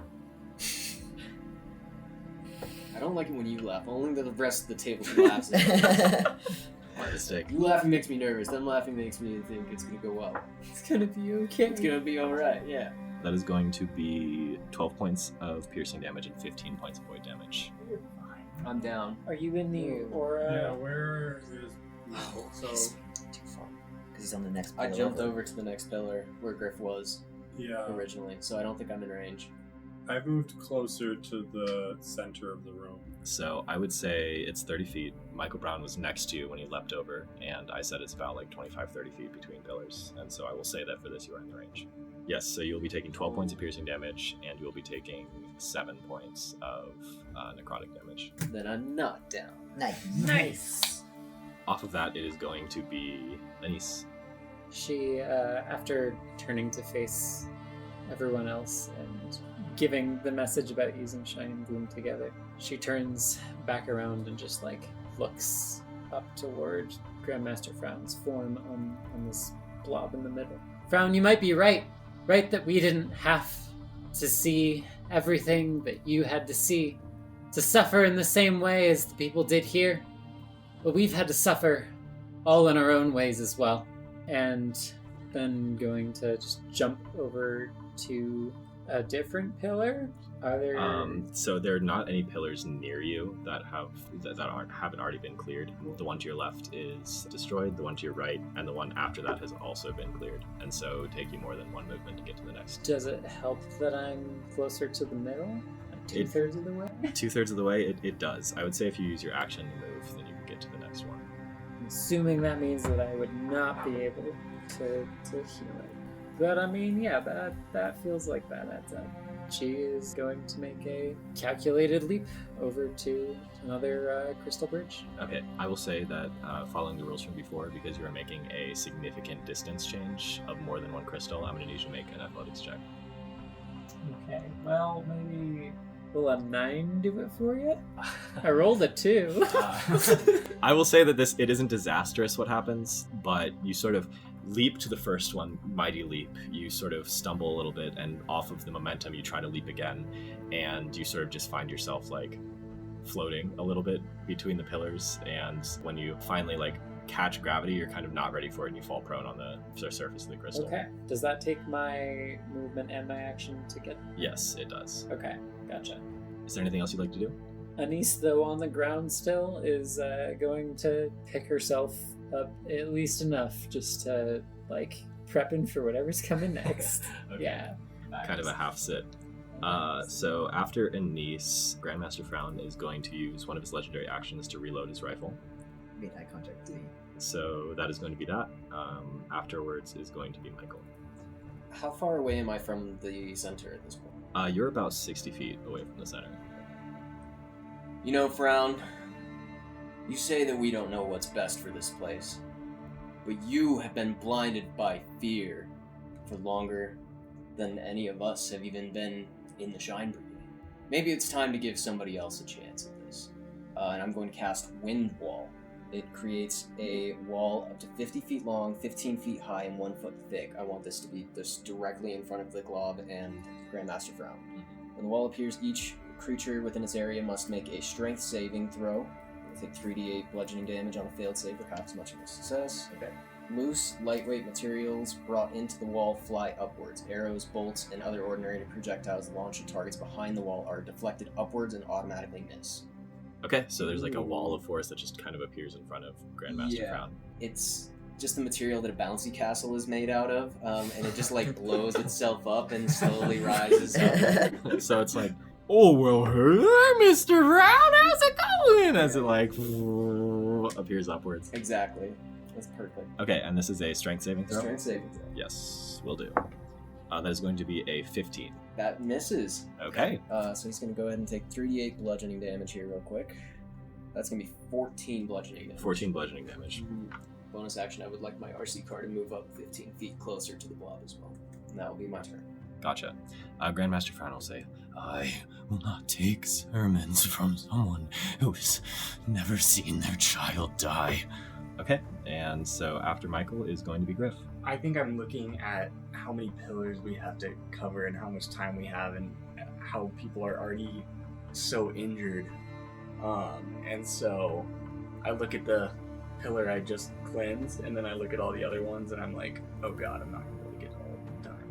And so I'm going to reach into my pack, and I want to cast Fairy Fire on my quiver, just to imbue them with, like, indigo light. And then I am going to shoot 2 arrows at 2 of the nearby pillars to try to, like, with this magical link that I'm making between myself and the arrow. Given the arrows are indigo light, I'm casting another spell on top of them. So I see what you mean. I don't mean to be stickler, but the action of trying to remove void from a crystal is your whole action. I have to touch it. Given that Violet is double damage this turn. You want to scare it? Don't do it! You can... I have to try it. Fucking try it, bitch! So I feel bad! You can create a tether between crystals with your ranged attacks. I will allow that to happen, but you can only target 1 at a time. If you want to try targeting 2 at a time, you can do that, but I will increase the DC significantly. Just to let you know. It's your choice. Do I take the risk? So that's what Griff was thinking. I think at this point, like, I think it's worth the risk. I want to try to get both. Okay. If you want to try to get both, then I will let you roll on it. So go ahead and make a shine check. Oh, wait. If I'm casting Fairy Fire, I can't take... Can I still take... I can't take an attack if I'm casting Fairy Fire. Yes, if you're attacking and channeling indigo light through your arrows, then I will allow you to make this roll. Okay. Yes. Okay, this one is going to be an unnatural 20. Unfortunately, that's not going to be enough. Oh. You are also going to be taking double the damage as consequence. As you try to siphon the void energy away from these crystals, you feel the void within overwhelm you. I feel like I've been a bad influence this turn. You're going to take 11 points of void damage. Okay. I might not even be able to hit the DC without a nat 20, guys. Grandmaster Found is going to be using his last legendary action. You see Grandmaster Found raise both of his arms, stick it back into the void. You see it bubble as though it's boiling over. This is going to be a Constitution saving throw from all members of the Shine Brigade. I didn't do so good. Same. Oh no. Could I just go in a round? What did you roll? I got a 11. An 11? Michael, nat 1. Nat 1. That's a 9, baby. A 9. 13. 13. 15. 15. So, Delilah, I'm going to need to pull out the coins of fate for Delilah. You're the winner, and it's still only have a 50% chance. Tails. Tails? Okay, flip. Yes. That is going to be tails. Wow. So, Delilah, you pass this. Wait, I just had my turn. Who got close to a 15? I can get you there. I got an 11. 13. I think we'll go with 13, so we don't have the coin flip. So flash of genius, Recklin. You can't let your fear make decisions for you. I'm sorry if I'm being blunt. It's there's a lot of distance here. I got you! Okay, all right. We should get walkie-talkies in the future. We don't gotta do that. That's smart. That's a good idea. That's Yeah. a good idea. Okay. So you get a plus 4, so that'll be a 17. 17. Okay, so for everybody that failed, you are affected by and that's everyone except for Delilah and Recklin, which you got a I got a 17 now. 17, yes. Delilah and Recklin, you both save from this effect. This is called subjugation, and Oh boy. you you are going to take an additional 2d8 from damage relating to all void effects. All void effects, including the lair actions. You can try to save from this at the start of your turn, but it will cost you your action. Ooh, maybe we should be destroying shit, guys. This is bad. We might have to. Oh. Is Triple P okay? Oh, that's a great question. Oh, wait, Thank you for no. reminding me. Do my constructs have to save as well? No! Sorry. Yes. Triple P failed the save. Oh no, buddy! Just so I can Really good. get the wording right, can you run me back through? Yes, you're going to be taking additional 2d8 damage relating to all void effects, including the gunshots, including the lair action. Both constructs fail as well. Not the Okay. It's like a wave of void. It's like this wall of mass that sort of constricts into like this small little sphere and expands and covers the entire room. It sort of splashes on you. It sort of crawls in you. It fills you with this encroaching anxiety. And off of that, it's going to be Recklin, who saved against that effect and does not feel any of that. Alright. So, having heard these words of encouragement from his team members, how close is Grandmaster Frown? Where is he right now? Grandmaster Found is in the center. Okay, he's in the center. Can I still see him? Yes, you can see. Okay. Alright. I'm not gonna fireball that, because I'm not gonna fireball that somehow. I can learn lessons. I'm capable of learning lessons. I swear to God. I promise. So Recklin gets up, gives his little blaster rifle gauntlet gun, left arm, a little twirl.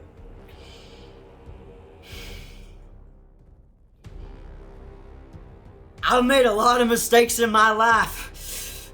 You think I'm gonna just go to despair just because I've made another one if it means my friends need my help? You think that's gonna bring me down? Absolutely no. I'm Recklin. We're the Shine Brigade. We're unshakable. And by gosh dang it, we're putting you down. And I'm casting not fireball, listeners. What? Scorching ray. Okay, Scorching Ray. Scorching ray at him. Nani? At him. At him. No one else. Right at him. Right at him. Okay. Can he? I'm actually expending a bunch of sorcery points to upcast him. Okay. Bonus action. Use all sorcery points to give myself one more 5th level spell slot, and that does expend all my sorcery points. But it feels apropos. And so I'm casting Scorching Ray at 5th level at him, so that is 3, 4, 5, 6 rays at him. So I'm going to make 6 rolls. And that one, that's just whatever. I mean, that landed on top That's of the good, other that's dice. good, I don't even know if warmed that really up. counts. I was dead for a bit, man. It's all been calibrated. Hold on now. Alright. So that's a 26. 26 The hits. second one, okay? Nice. Oh my god, you know what that is? That's a 27. The 27 Oh, hits. no. 3, 18. 18 hits. So we've done 4, Reckon's back in. Baby, unshakable. Unshakable. He's Oh, back! oh, I can add. Plus 2 is 8 plus 7. It's not 16, it's 1 less. It's 15, so it is 25. 25 hits. Okay, we got one more. Come on! Ice cock, but it looked like a 17, but it's okay, because I'm gonna do better. It's gonna be a nat 20 this time, I can feel it. That's a 2. Hey, Right. you got one digit correct. So that is... Okay. Come on, Google. Give me the good roll. So I got 4 of those, so that's 8d6. So that's like I did a fireball. I did a controlled fireball. Single target fire. A single target fireball for a sophisticated man. A man. Nice. Said, what if I take my fireball? Wait a and I minute. channel it? Hold on, y'all.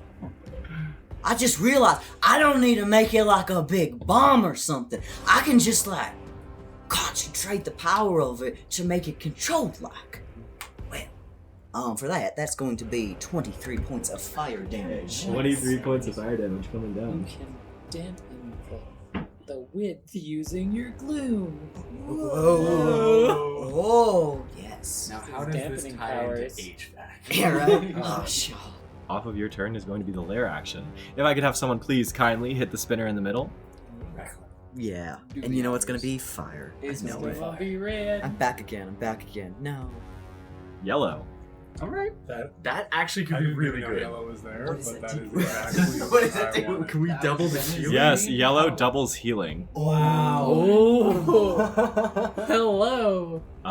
So, I went to the bathroom and I was like, it's too bad yellow isn't on the wheel because that's how I would fuel spell. It is on the wheel. but- It just looks green. Yeah, I thought it was green. I went to color code them. Chartreuse. I want you guys to know that I put in the effort to color code them, but you need to buy Pro on the Spinner app in order to color code them. And so some of them are right, but others are just wrong, and it pains me greatly. We're not worth the $5 for premium. Is that what it is? Wow. This is a low budget podcast game. Please consider supporting us on Patreon.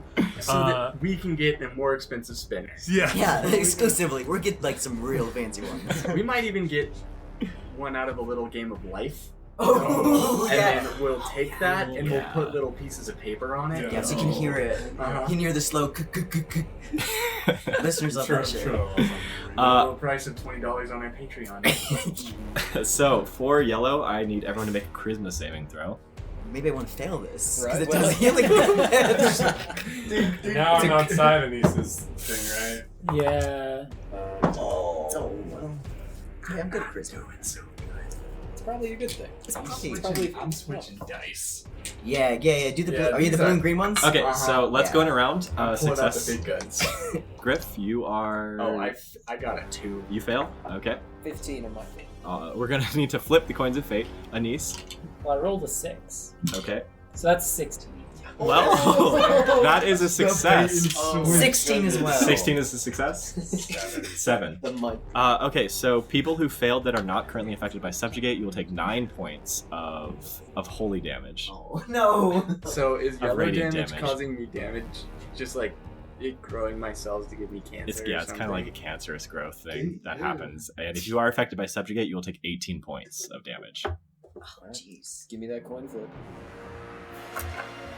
Coin flip, 18 damage. What HP are you currently at, Michael Brown? 8. 8. Oh.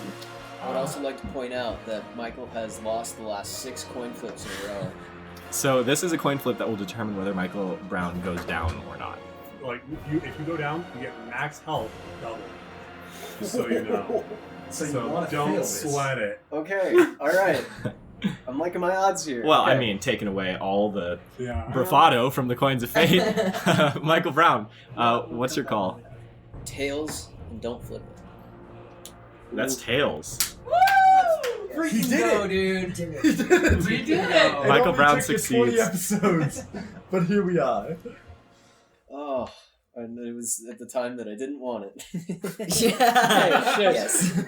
Is that technically a 7th fail? No, it's fine, it's fine. Off of that, it is going to be Grandmaster Frown's turn. Grandmaster Frown is going to... There's like a wind wall in front of him. He's going to actually just reposition himself. He sort of like sinks into this mass and then comes out on the opposite side, away from Anise, sort of to the left of all of you.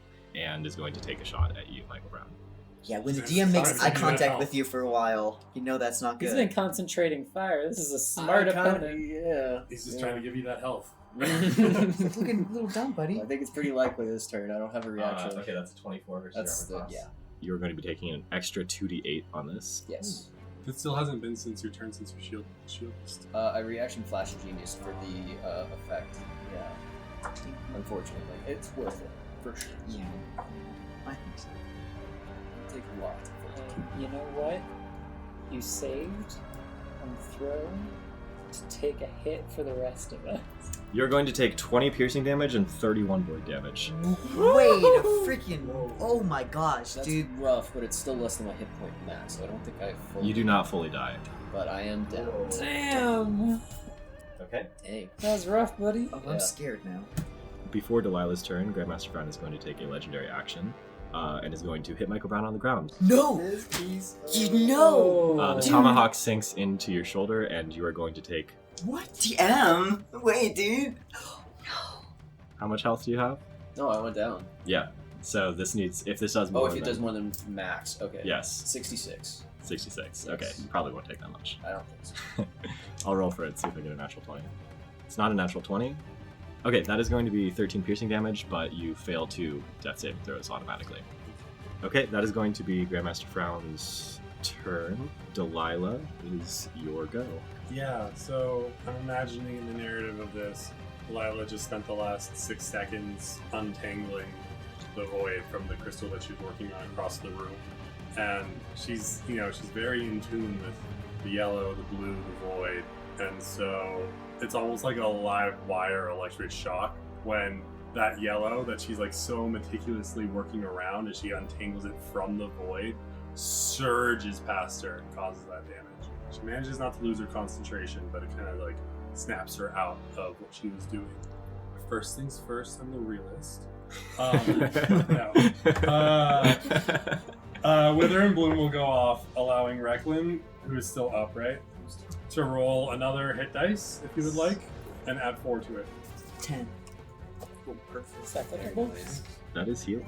Oh, it's healing, so it's double. So you heal for 20 hit points. Woohoo! As that live wire again surges through, even Delilah's base, as that wave of yellow just sweeps through the room. Delilah's base is like, it's like electric, it's like feedback on a guitar, but for whatever reason it like blooms and blossoms instead of something discordant. And then Delilah kind of uses this like shock to look around the room, and she her attention first turns to another pillar that she can untangle, but then she notices her friends. She notices Michael, I think, splayed out on the same crystal bridge that she's on, just further ahead of her. Recklin now seeming probably a little bit better, but also banged up. Griffin, I'm not doing very good. yeah, Griffin is like probably grabbing his side or whatever, and I think Anise is sort of around Delilah, but just she's so in tune with life energy, she can still sense you, even though you're out of her vision, and she thinks about what the Shine Brigade should do. She thinks about sacrificing everything to untangle a pillar. But then again, she thinks it to herself. We're not getting out of here unless we all get out. And she reaches both her arms out away from her and pulls. The room is just washed in yellow light right now from the pulse. And she pulls all of it into her. And it's kind of like a breath when you breathe out and you breathe so thoroughly that, and you're holding the exhale. You feel your body like begging for that air as Delilah sucks the life out of the room, and then in this incredible surge of yellow light slams it back out. But it's not just a shockwave, it's very directed and pointed specifically at her friends. She casts Mass Cure Wounds, and we've off microphone done the math to make sure that everyone's in range of it based on where we're standing right now. So I am going to roll 3d8 plus 4 for my friends who aren't unconscious, which will be 18 doubled to 36 hit points. Oh my gosh. For Michael Brown, that's going to be 24 plus 4. That's 28 times 2 is 56. That is insane. That is Well- so nuts. That's bananas. Well, that's my only 5th level spell slot, so. What a yellow roll. Yeah. Dude, seriously. Brown emerged on top of Michael Brown, right? Yes. So that means I will use my bonus action to move my spiritual weapon back to where, because that's basically where Brown originally was when I first attacked him, right? When you first attacked him, he was on top of the void sphere in the center. When he And so emerged. he's right next to it. Okay, cool. Yeah, then Delilah, feeling the flow, is going to throw her spiritual weapon back at the ground. Might as well, right? That is a 17 versus armor class. 17 will match. So we'll have to flip the coins of fate. Oh boy, tails with a flip. Okay, tails with a flip. Coming out. That is heads. That's okay. So that will miss. That's fine. That's Still not like a hell of a Yeah, turn. we're good. Yeah. And then I don't know where I want to be. I think I'll stay where I'm at here with Beckley. With the tides turning, Grandmaster Frown is going to use a legendary action, sink into the crystal, and reappear in front of Delilah. Please, you don't know what you're doing. You're dooming my planet. It is going to be Triple P's turn, and Triple P is going to try to cast Banishment again. Do it. Let's go. My triple P. Whoopee. Grandmaster Frown fails the save. Oh. Oh my god. He does have a legendary resistance, Oh. unfortunately, as sort of this green shimmering light flies towards Grandmaster Frown. You see sort of like this intrinsic nature of the void sort of like consumes it and shifts it and dispels it. That will be Anise. Anise on the other side of this cavern from like everyone else. She being affected by the subjugate. She has bits of void energy like jolting around inside of her. She has in her eyes normally an iridescent green color when she's in her transformation.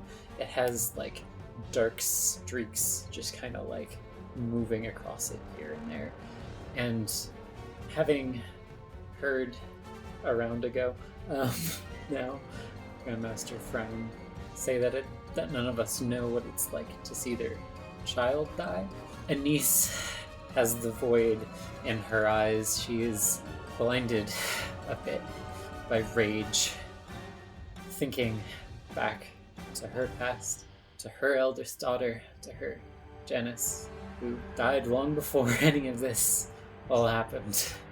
And she's just gonna call out, "You know nothing of our pasts!"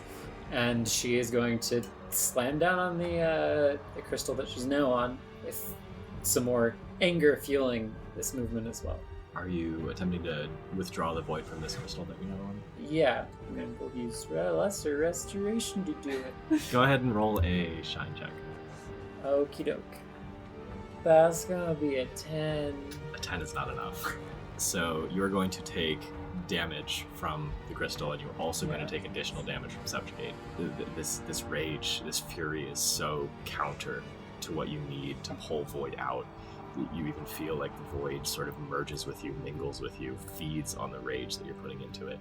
I'm going to go ahead and roll that damage real quick. So that is going to be 6 points of damage. A mighty hit. Oh my god. I rolled a 1, a 2, and a 3. Oh, Damn. yes. Nice. We chose the right dice, y'all. Right dice, right dice. Wow. Y'all, that was a 1d10 plus 2d8, by the way. I still do have to roll a concentration save. No. No. I have a +5 to concentration Oh, no. to concentration saves. Yeah. But I rolled a 3, so, so that's Even with gonna your fail. paladin bonus? That's a +5 after all the stuff. Yeah. So This void that fills your mind is enough to make you lose concentration on your shine. and the that after image visage of Richard Oak that had been flitting around just fades. So off of Anise, it is going to be Michael. You basically just got healed to full, though. Yeah, that was a wild course of events that happened right there. But if you lose another death save, you're dead. Oh, I keep my fails though? You do. I think so. Okay, good to Oh, know. shit. At least Frown left to attack Delilah. I'm gonna try something. So I think as Michael took that damage and was struck down, even through all of that, I think Michael maintained eye contact with Frown that whole time, with this look of defiance on him. His mind goes blank for a few seconds, and then suddenly he's back up, and the giant gash in his shoulder is just gone. It's been fully healed. He's a little shaken, but he's back on his feet. Michael looks over to Delilah, almost to nod a thank you, and sees Frown directly in front of you, and just gets that look of defiance on his face again. He's going to angrily stomp towards Frown, position himself in a way where he's far enough away from Delilah this doesn't hit her. Michael just tenses his fist around his arcane firearm, the exhaust pipe pistol, and just you can see it start to glow orange, and he points it towards the crystal directly at Frown's feet. I'm going to cast Thunder Wave. It is a 15-foot cube. Unsuited objects that are in the effect are automatically pushed 10 feet away. I don't know if you can position this to not hit Delilah and Recklin. Oh, Recklin's here as well. Okay. I'm at full health, baby. I'm fine. Do it. I've never felt better. I've never felt better in my whole life. This is way better than a Slim Jim. This is, yeah. Come on, dude. Snap, crackle, pop my bones. I don't think I can. I don't think I can do that. But what I can do, instead of pointing that orange glowing pistol at his feet, is raise it up, point it directly between his eyes, Okay. and cast Scorching Ray at a 3rd level. All right. Let's see It's it. cool. It's not as cool as you, but I know. I'm trying. I'm trying. You know, we're getting there. Plus, I do, but it's fun to see a hobby. Got the master to learn from. An engine is just an HVAC system. It doesn't work. So first one is a 12 to hit. 12 will miss. Second is a 13 to hit. 13 misses. That is a 19. A 19 will hit? 21. Yes, 21 will hit. Go ahead and roll damage on that. Oh wait, you casted at 3rd level, Isaac? Yes. You get 4 rays. I got 4. Yeah, go ahead and roll one more. That is a 17. 17 matches. Let's flip the coins of fate. You're on a roll. Yeah. No, 1 in a row is pretty good. Heads, no flip. Heads, no flip. Oh, that's tails, That's unfortunately. okay. No worries. So that is going to be 12 points of fire damage. 12 points fire damage on the board. Bonus action, RC car is going to grow closer to the blob. Or they're going to drive closer to the blob. Okay, sounds good. Grandmaster Brown is going to use his last legendary action, and Delilah. Yeah, okay, so I imagine after Delilah casts her spell, Frown appears in front of her, and Frown says, I'm gonna ruin everything. Yep. And Delilah just looks at him with a grim certainty of purpose. And she says, I know you think you're alone in dealing with this. It's true, none of us have felt what you felt like here on Cerulean, but I do know what it feels like to lose someone you love. I lost my brother, and just like you, I fell into a deep, black pit of despair.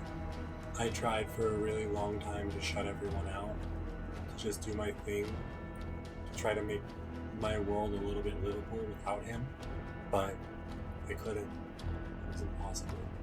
I know you think that you can save your world by yourself, but you can't. It's what I've learned with these people here, the people you're trying to hurt, and the world all the way out there that you're trying to destroy, just to maybe try to change things here. We all need to work together if we have any hope at saving your world, and now saving ours too. I think Delilah says that, and then Michael Brown walks up behind him and shoots him in the head.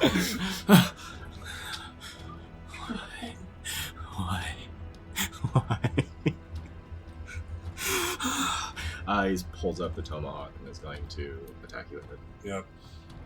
That is going to be a 20 to hit. That is a hit. Okay. You're going to take 20 points of slashing damage. 20 points. Okie dokie. I'm going to roll concentration.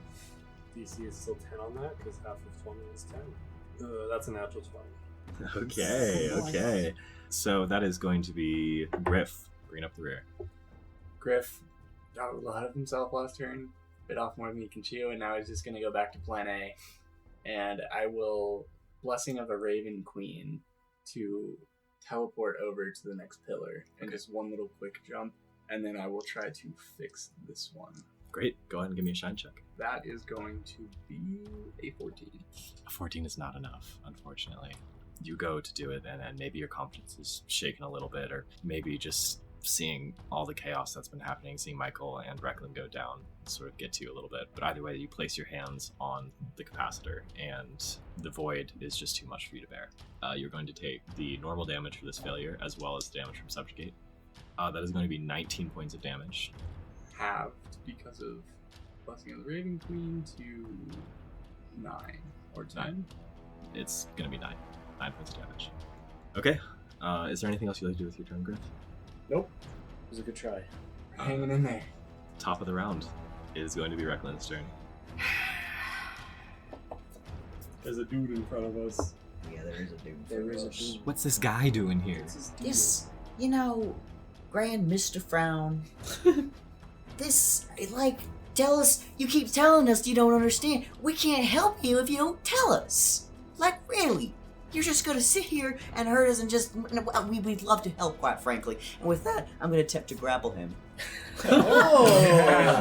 And just hold him down. We need it. I'm gonna try to give him a headlock. We got to talk it out. Safety hug. The safety hug. Contested strength roll. Yeah. Sorcerer. Sorcerer. Why isn't guidance a free action? I can give you Flash of Genius again if you want it. Well, I suspect you might. Is it strength? Is it athletic? Is it a contested strength? What is it? It's a contested strength. Okay, it's just normal strength. Okay, so it's a 10. Grandmaster found rolled a 23. Okay, well, So I can say if you want, you can still be on him yeah. and just thrashing about. Yeah, I'm not effectually getting at him.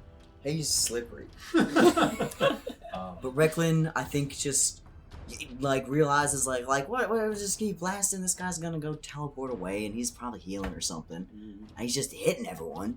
And he's not explaining what the heck, this is unproductive. And so he thinks the only way to de-escalate this at this point, instead of blasting, is he just loosely tries it, and it's just like grabbing a big thing of oil. It's so slippery, but he's covered in. He's like, "No, would you just stop with this? Stop with the teleporting. Stop with the not explaining things. Stop with your little monologuing over there. Can you just talk to us, for God's sakes, for John's sakes?" And I think, yeah, that's just. I would like you and Delilah to make an insight check. Okay. I love making insight checks. Don't like when I roll a 4 though. It's a 12. A 12. I think my cool dice containing gloves are cursing my rolls. That's an 18. An 18. Recklin, between this thrashing and this slipping and this trying to grab, you sort of catch a glint of Grandmaster Frown's eyes, these deep black orbs. You see a brief glint of brown, and then it sort of goes back to void. And he's sort of muttering to himself. The glitching and the movement seem to be erratic, even more erratic than ever before. And you hear the muttering, "Please, please, please, please." That's what you hear. So that is going to be the lair action. Someone could please go ahead and roll on the center. Oh, low battery alert. We better hurry this up. Yo. Orange. Okay. So close. Yeah, I can kind of use It's your time to shine, buddy. a little bit. That is so. It is going to be Grandmaster Frown's turn. Burst didn't do anything? Where's Burst didn't? Oh, yes, it did do something. No. Thank you all. What would I do without you guys, honestly? I'm here to be the rules lawyer. I appreciate that a lot. We have homework. So I need you all to make strength saving throws. Oh no, that's the not good ones. That's the only stuff. Oh, I got that one. I don't know. I did 2, but then I also, with my advantage, rolled a 1 and a 2. Oh my god. I can't believe you've rolled that low on 2 different disadvantages now. A 2 and a 3 and a 1 and a 2. He's almost That is slipping. wild. That's the only saving throw I have a negative in. Ooh, at least it's not in that one, right? All right, around the table, starting with Griff. I got an 18. 18. Oh, That's the first one I passed, guys. I got a 3 3. the second. Strong 3. boy Griff. Oh my god, strong girl Denise. Denise. Denise. That's the other fanfic we don't talk about. Strong girl Anise at 23. A 23. It's so slippy. I got a 3. A 3. Just tell me how much damage I take. All right. Okay, so first of all, everyone that failed that is not affected by subjugate will be taking. It's going to be 6 points of damage. Oh. Everyone affected by subjugate will take an additional 4. Ow. Oh, okay. These ivory dice, I've been low rolling the You damage. doing Yeah, it's really bad. This is going pretty well. We Still gonna roll a selected right. concentration check. Yeah, we did. Triple P also did succeed for you Okay. listeners at home. Nuts. Warcaster does so much work, fam. Warcaster is keeping this thing going. So as these crystals sort of attune to orange, you see small bits of rubble and just sort of begin to like fly across the room, hitting you, piercing you, dealing a little bit of damage. Okay, so Grandmaster Frown is going to be taking 2 tomahawk strikes against Delilah. First one's a natural 20. Oh no. Can I use that on myself? Can I use that on myself? Please tell me I can use that on myself. And the second one is going to be a dirty 20. Oh, stop. Okay, well, both of those are going to hit. When a creature I can see within 30 feet suffers a critical hit, I'm a creature I can see. Whoa. I'm gonna turn that into a normal hit. Okay, That's the reaction. 2 normal hits. Go. Nice. No, I I got it. need to keep track of each hit also for concentration. So that's going to be... Oh, God, that's a lot of damage. That's a lot of damage. That's a lot. Where's the fox state? Michael! It's doubled. It's orange. He's gonna saw me in half! Yeah. Oh my god. Oh, With no. a blunt blade. It is too. doubled. Yeah. Oh no. That'd be 3 hits of double damages. I guess I was strong. That's going to be 90 points of force damage. Oh my god, how much XP do you have? So, I have 40 hit points currently, Yes. and my hit point maximum is 66. Oh, so you're fine. Fine's a strong word to use there, okay? Dude, what the heck? Yeah, I think orange is the one we really didn't want. Oh my god. I forgot Dude, all where's these my weapons car? are. God, I was feeling so good after busting, yellow. I was like, slashing, we got this in the blunt. bag, yo. Yeah, it's all the martial. Good thing I arts. hugged him. Good thing I used my entire action to hug him. So Delilah goes down. Oh, You see Grandmaster Frown sort of lift up both tomahawks and with like a vicious double slash across the chest, rips flesh out. Delilah falls. I'm gonna shout over to Michael. Michael, get her out of there! Okay. Okay. So Delilah, I am going to need you to make a death saving throw. Yes, you are. What is the roll? Is this a straight d20 or is it constitution? it's just a straight It's just a straight Wait, d20. was that right? Yeah. Turn to. The spell, the concentration's broken. On my, like, bring me back up at 1 HP thing. Oh, no, wait, because it's the concussive wave. It's the orange wave, and then it's my turn, right? Is that Yes. three? That was So it's three Frown, and then it's your turn. So Frown just And took he his used a actual legendary action. action right there. That was just his actual action. I Yeah, thought I was after. you are right after Grandmaster Frown, and so you are making death saving I throw. roll a 14 on the death save, so that's a success. Nice. Yes. So it is going to be Triple P's turn, but he's going to make a legendary action and take another Tomahawk strike against you. You failed 2 death saving throws. Dude. Triple P is now up to bat. Triple P is going to fly towards Delilah, and he is going to use Dimension Door.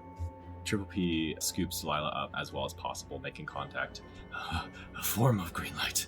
Time's movement. And you will just teleport as far away from Grandmaster Frown as possible. Anise, do you have healing? I do. Who needs it? I'll be right there. And then, just like in a flash of green light, Triple P, the magical unicorn, appears in front of you with Delilah on his back.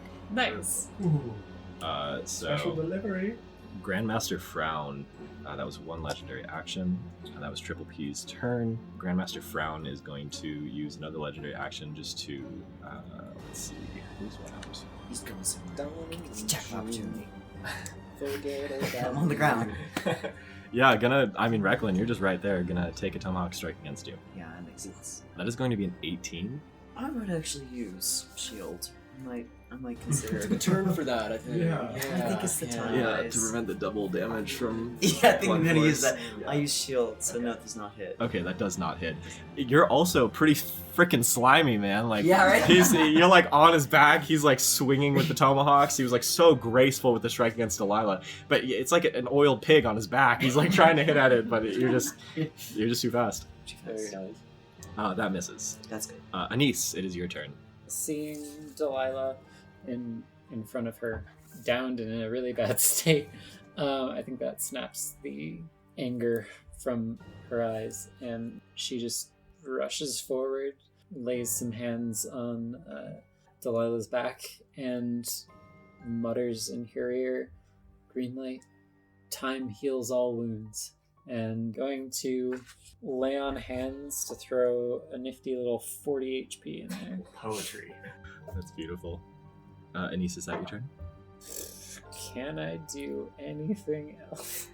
Spirit Trap is a bonus action to cast, right? I guess you're using all your spells. It was, but also, like, that's not doing much right now. I think Shield of Faith is a bonus action. It is a bonus action. Yeah, and you know what? As Delilah comes to, Anise, like, looks in her eyes. Delilah, are you okay? Delilah looks back at you, not quite speaking. She looks like she's trying to make sense of her world. Her eyes are unfocused. She's looking at you, but it looks like she sees someone else. Delilah, we need you here. I don't know if you're hearing me, but come back to us, okay? I think she blinks a couple of times, and her eyes kind of focus on her face, and she's like, "The crystals. Dealing with the crystals, right?" There you are. Yeah, the crystals. The crystals. And may light give you patient protection. She's gonna cast Shield of Faith on Delilah. Okay. Michael, you're up to bat. Mm-hmm. Let me ask you a question. Okay. Is there a 10-foot square that only hits Grandmaster Brown? I would say that technically, because they're not on the same square, yes, there is, and you could finagle it. Well, that's good, because this is gonna be fun. Hopefully. So I'm still on the same crystal as Frown, or he's... You're on the same crystal as Frown. Yes. Because I was on the same one as Delilah before, so he hasn't moved since You are. then. Yes, Okay. you're on the same square. Cool. Just want to caution you that we still have legendary resistances. That's fine, I think. I mean, it'll at least blow one, maybe. I mean, I just don't have damage options. Michael is going to take his dirty oil rag out of his beautiful, pristine belt, stuff it inside of his gun, or his arcane firearm, aim it at the ground underneath Grandmaster Brown's face, says, "You seem pretty slick. Why don't you try this on for size?" And is going to cast Grease on a 10-foot square underneath him. Each creature standing in the area must succeed on a dexterity saving throw or fall prone. Is this start of turn or immediately? Immediately. Any creature that ends their turn there or enters the area also has to do this. What is the save? Dexterity. Dexterity. So that is going to be an 8. That fails. Yes! Grandmaster Frown, absolutely dogpiled by Reckless, suddenly has this grease that slicks up the crystal beneath him. He falls right on his butt. He slips and slides and falls over, and he is now prone. Perfect. Bonus action, RC car moves 15 feet closer to the black ooze and is going to make a flamethrower attack against him. Okay. I think that is a 19 to hit. A 19 will hit. Okay, 16 fire damage. 16 fire damage. What happens when the ooze is attacked without Frown around it? Is it... I don't know, does it react? Oh, sorry, this is on the ooze? Yes. I need you to make a shine check. That is a 19. A 19 total? Mhm. Unfortunately, that means you're going to take damage. Okay. You are affected by Subjugate. Does he take damage or the construct? Michael Brown takes damage. This is force fundamentally powered by him, and so just part of that, it means that you'll take Just damage. follows up the tether between me and the construct, basically. That is going to be 8 points of damage. Okay. You tried. It's alright. You'll get him next time, champ. It was the... I should have taken the wind wall down. That's my bad. That's my... I know that bouncy cast probably got in your way. So, Grandmaster Frown, using a legendary action, is going to take a strike against you at disadvantage because he is prone on the ground. The first one was a natural 20. Nice! Grease coming in. That's okay, dude. I'm unshakable. The second one is a dirty 20. Okay, so both those are gonna hit. So you're only taking one tomahawk strike. That was at the disadvantage. The natural 20 Yeah. got canceled by the Yeah, I know, disadvantage. I'm- Yes, okay, great. You shielded this round, didn't you? I did, but I still get hit. You still No, get- no. I'm freaking confident. Like whatever, dude. Yeah. Okay, you're taking 44 points of bludgeoning damage. Wait, what? We're freaking fine dudes. This orange thing, it needs to be. Yeah, yellow gave me a false sense of security. I was like, we got this. This is going so smooth. So that is going to be Griff. Okay. How many crystals do we have left? There are 4 crystals left. Oh, Does Frown seem to be healing at the same rate with this many crystals? Frown damage? appears to be taking a lot more damage than he used to be. As I mentioned before, his form is like really flickering back and forth. Parts of the void that have formed and reformed are wrong. They're not doing it correctly. They're sort of creating like blobs that just fill holes but don't actually fill the form. Okay, and so he's still prone. Yes, he is prone. In that case, Griffle looks down at the crystal that he just failed to heal twice in a row. He's like, screw this. Turns around and just like draws his bow, and I'm just gonna start taking Okay, shots. this range attacks against prone are at disadvantage. At advantage. They're No, at disadvantage. melee attacks are at advantage, ranged are at disadvantage. Yes. It's a smaller target to hit. Yes. It's an incentive to go prone when you're being attacked from range. Yeah. It's like a duck and cover. This is a rule that I've had to face many a time. Very frustrating.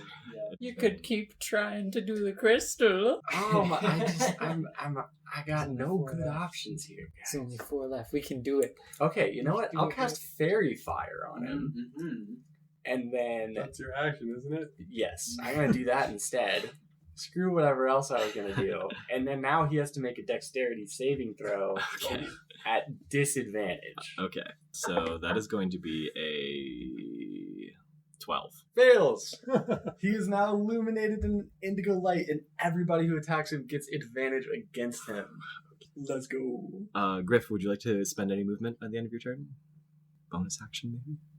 I don't have much to do here, man. Yeah, no worries if I not. think I'm just chilling.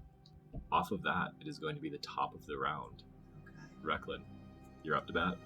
In front of me lay a number of tantalizing options.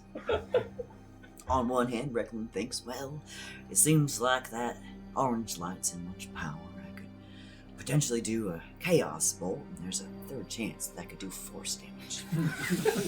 But on the other hand, there's a big pile of grease, and this guy's all greased up.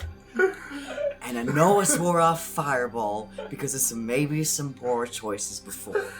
But sometimes the universe gives one a sign that it's time to overcome mistakes. That Reckless made a number of mistakes in his life, but ultimately he's a man who's really good at blasting.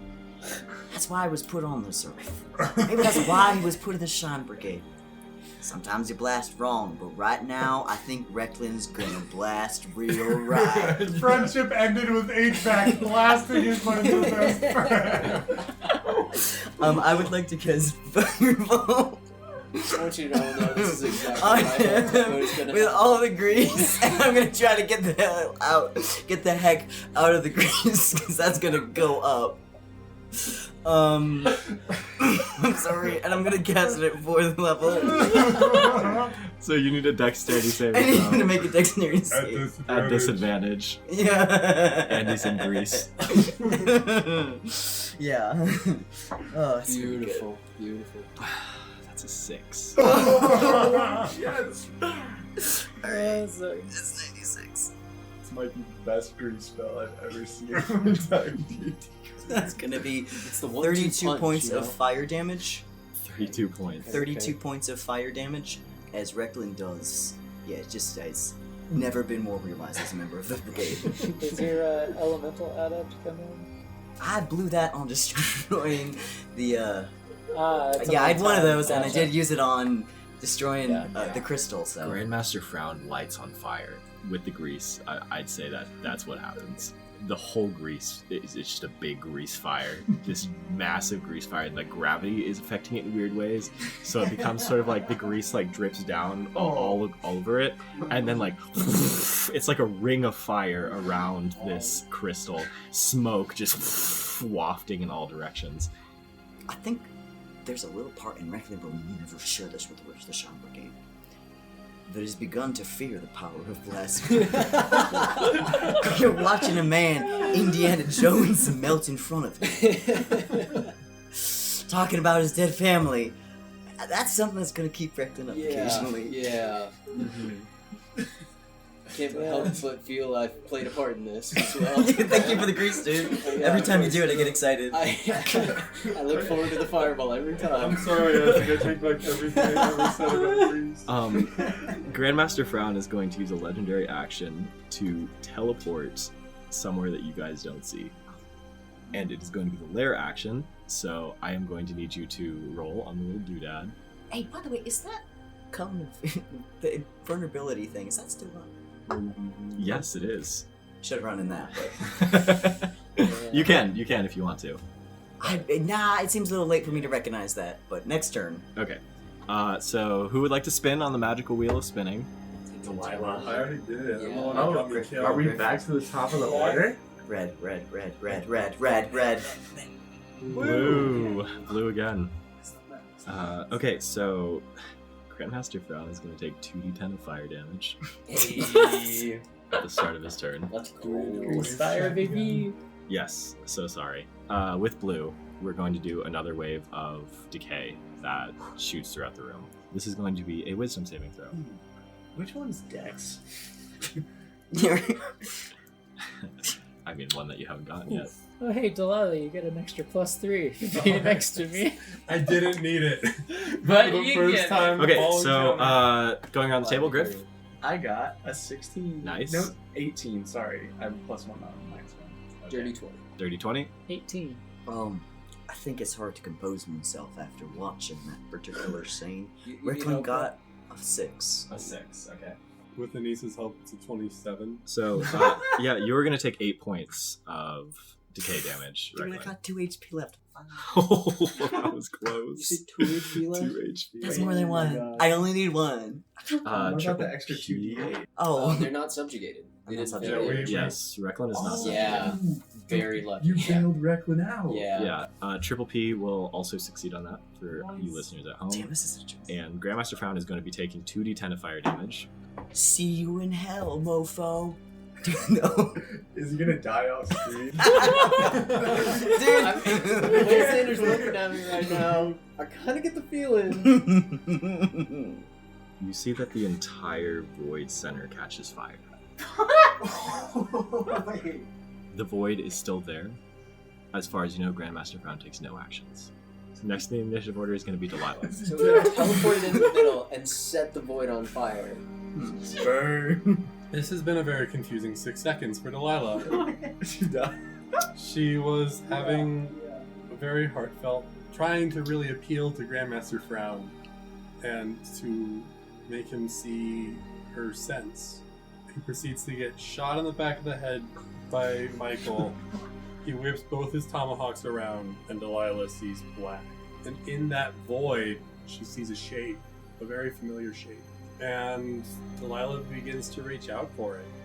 2 failed death saves. She's so close to grabbing that hand. And as she gets closer and closer to the form, it's Anise. And Anise is talking to her in that like distorted, like muffled talking that happens after you take significant trauma. She can't quite make out what Anise is saying, and then she does. And she looks around her and notices the crystals, notices the void, and she's, that's right, that's what we're here for. And then, from behind the big shadow blob of void energy, she hears the second loudest explosion she's heard today. Followed by the very big, black, oily sphere that we're right next to, right? That we're right next we're to. good, like 10, 20 feet from, yeah. Turning into a massive bonfire. Well, that's got weird gravity effects. That's got real weird gravity effects. Uh-huh. With all the different bridges going into it. That's funky. I think Delilah kind of, still prone, kind of scrambles away from it's gotta be so hot. The heat of the core of this world now engulfed in flame. And she kind of still, I know she's at 40 hit points, but I think in the narrative she's just kind of like leans back against the crystal from her near-death experience. Her head kind of lolls off to her side and she sees one of the still corrupted crystals. She reaches her hand out for it and is going to cast Dispel Magic on it. Go ahead and roll Shine Check. That is a 23. You pull the void essence out of this gloom capacitor. Yeah, it's the same as before, where this huge crystalline bridge, like a column is, like one big cable with threads of, I think, all the different colors of light, but Delilah is really able to grab onto the blue and the yellow and separate and kind of use them to untangle the knot that the gloom has worked its way into. Yeah, right now, after blue energy fading into the void of decay, coming back with this immense burst of healing from Anise, and then the blue wave that washed out again. I think it's so obvious to Delilah what blue is. It's not even effort. She's half awake, and she's able to just grab that void that she got so close to and push it out of existence. You all see the mass in the center seems to be on fire, but also so weak. It seemed to be clinging on in places, like a sticky substance that's losing its ability to stick. It's melting in places, falling off, wicking off. You see parts of it burn and dissipate into the air. Triple P is going to try to pull the void out of one of the constructs. Is going to succeed. Triple P is going to think about the people that he lost here. He's going to think about all the time that he spent thinking that he would never be happy again. He's going to let that sadness wash over him, and using that gloom, draw the void out. Anise? Is the one that the three of us were standing on, is that one still voided? Yes, there's still two more. There's one that is next to you, and the one that you're currently standing on.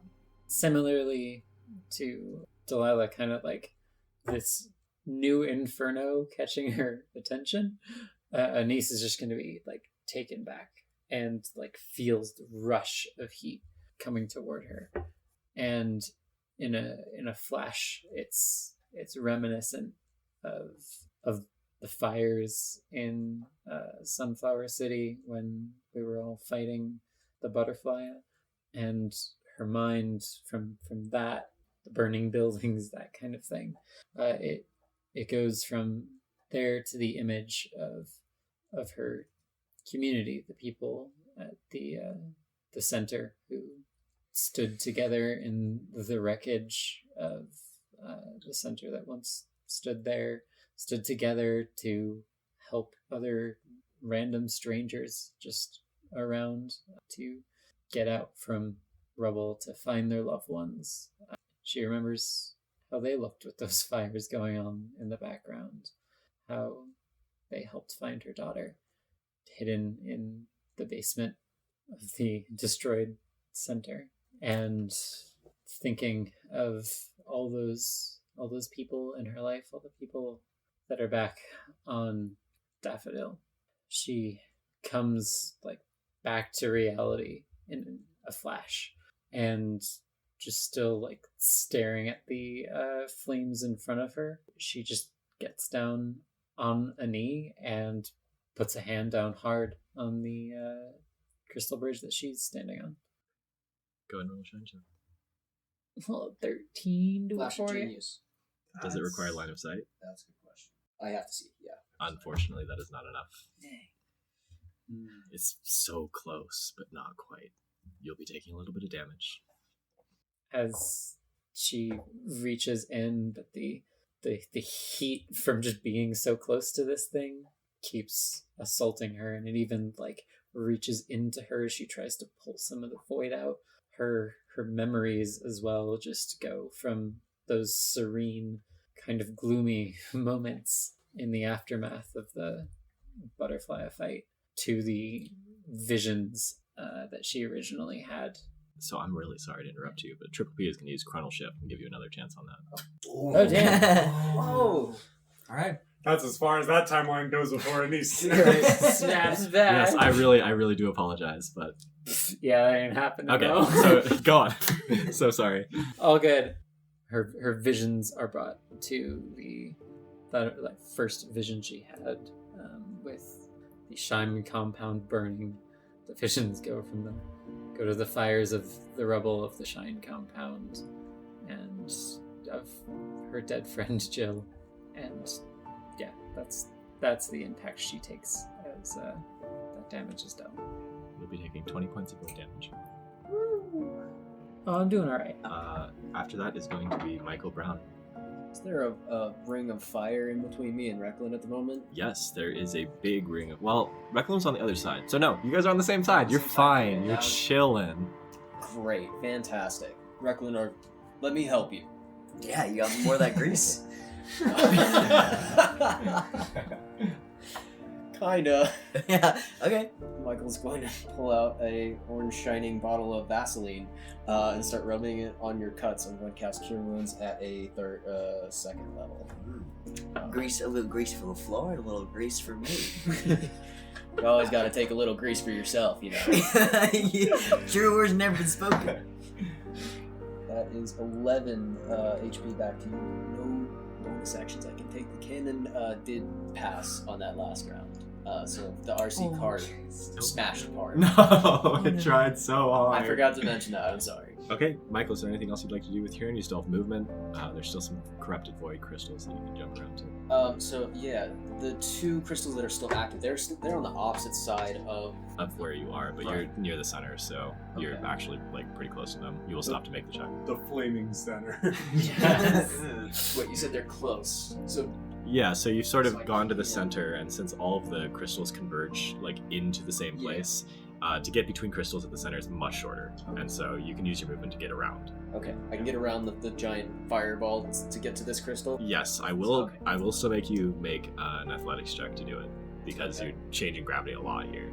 I will. I just used my action on that, so I won't be able to try to draw any void out, but I will go ahead and reposition myself over to the nearest crystal to me, trying to avoid the fire as much as I can. But that's all right. I got flame resistant clothing on. It's okay.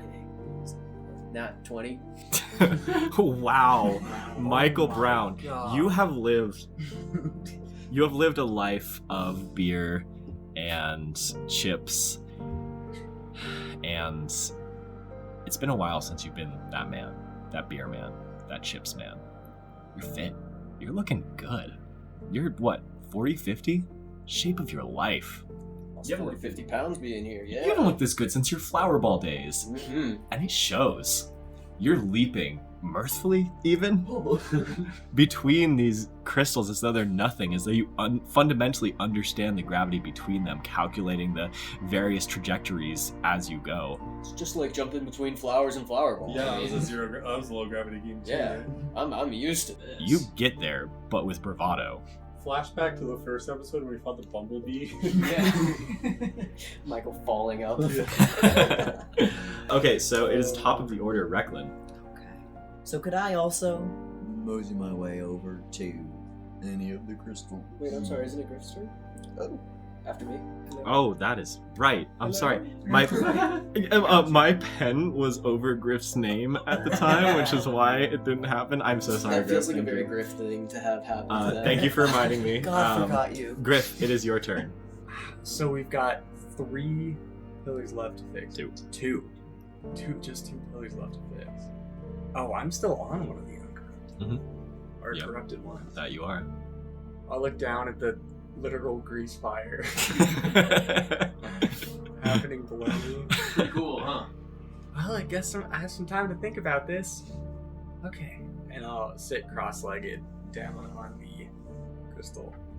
And I have to ask, because I'm going to feel real silly if this doesn't work, but by spending our spell slots to do these actions, are we helping the trek? It's more of a flavor thing. Yeah. Just so, Yes. So you don't have to use spells. okay. You just have to imbue it with your shine energy. If you do that through spells. I'll sit down and just place both of my hands on the pillar, kind of getting comfortable, and I'll just try to make a shine check. Go ahead and make a shine check. That is going to be a 17. That'll pass.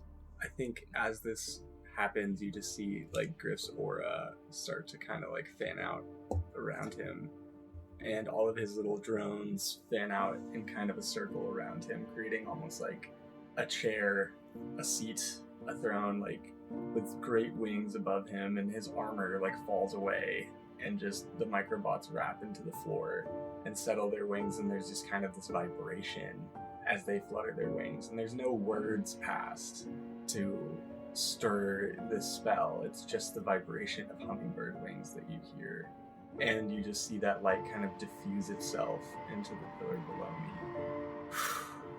And I crack open an eye. Oh, thank God.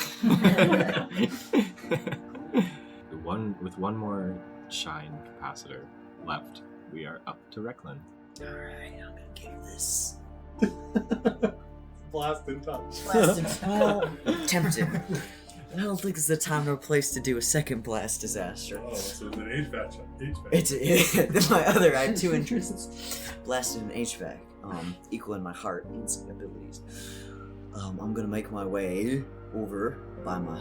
I have to cross the fiery pit with the athletics. I'm assuming. Yes. Okay. I have my reactive resistance ready in case I take elemental damage. I will give myself fire resistance. You'll be okay. Just do what I did, Recklin. Really making No, that no. 2-2 count. HVAC, in and out. I know how to walk through fire now. We already It's fine. Man, I suck at athletics. I'm hoping the best. Oh wait, I'm good at athletics. 16. 16. Yeah, not quite with the professional bravado of an ex-flower ball pro. Well, high school pro. Well, that's because he Yeah. fears the fire. I do not fear the fire. So of course our approaches are different. But I go in knowing that it will not harm me. Burns away my clothes a little bit, but like You leap crystal to crystal to crystal until you arrive at the last corrupted central gloom capacitor. Ricklin, it's like I don't know what spell is the opposite of blast. Like conceptually. Conception. What's a conceptual anti-blast? What puts things together? Got mending? Then Recklin. Oh.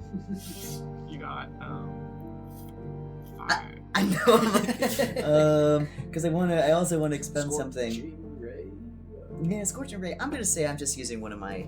I use a detect magic, which I have as a furball, to get a beat on it, and I think about a conversation I had with my mama after she caught me stealing from her because I was trying to get more money to pay for things that I don't take anymore. That I make a Sean check. Adam Beans. Well, that's okay. +4 from Flash of Genius. Oh, that's good use of that. So that is a 16. DC 15? Nice. So I think Ricklin thinks of this, and it is the lowest moment of his life when his mom, who has been there nothing but for him, she realizes that he's been taking stuff from her after she's been nothing but supportive, after she's tried to get him into programs and he keeps screwing it up, and then he steals from her as a thank you. But that was not the end of the relationship.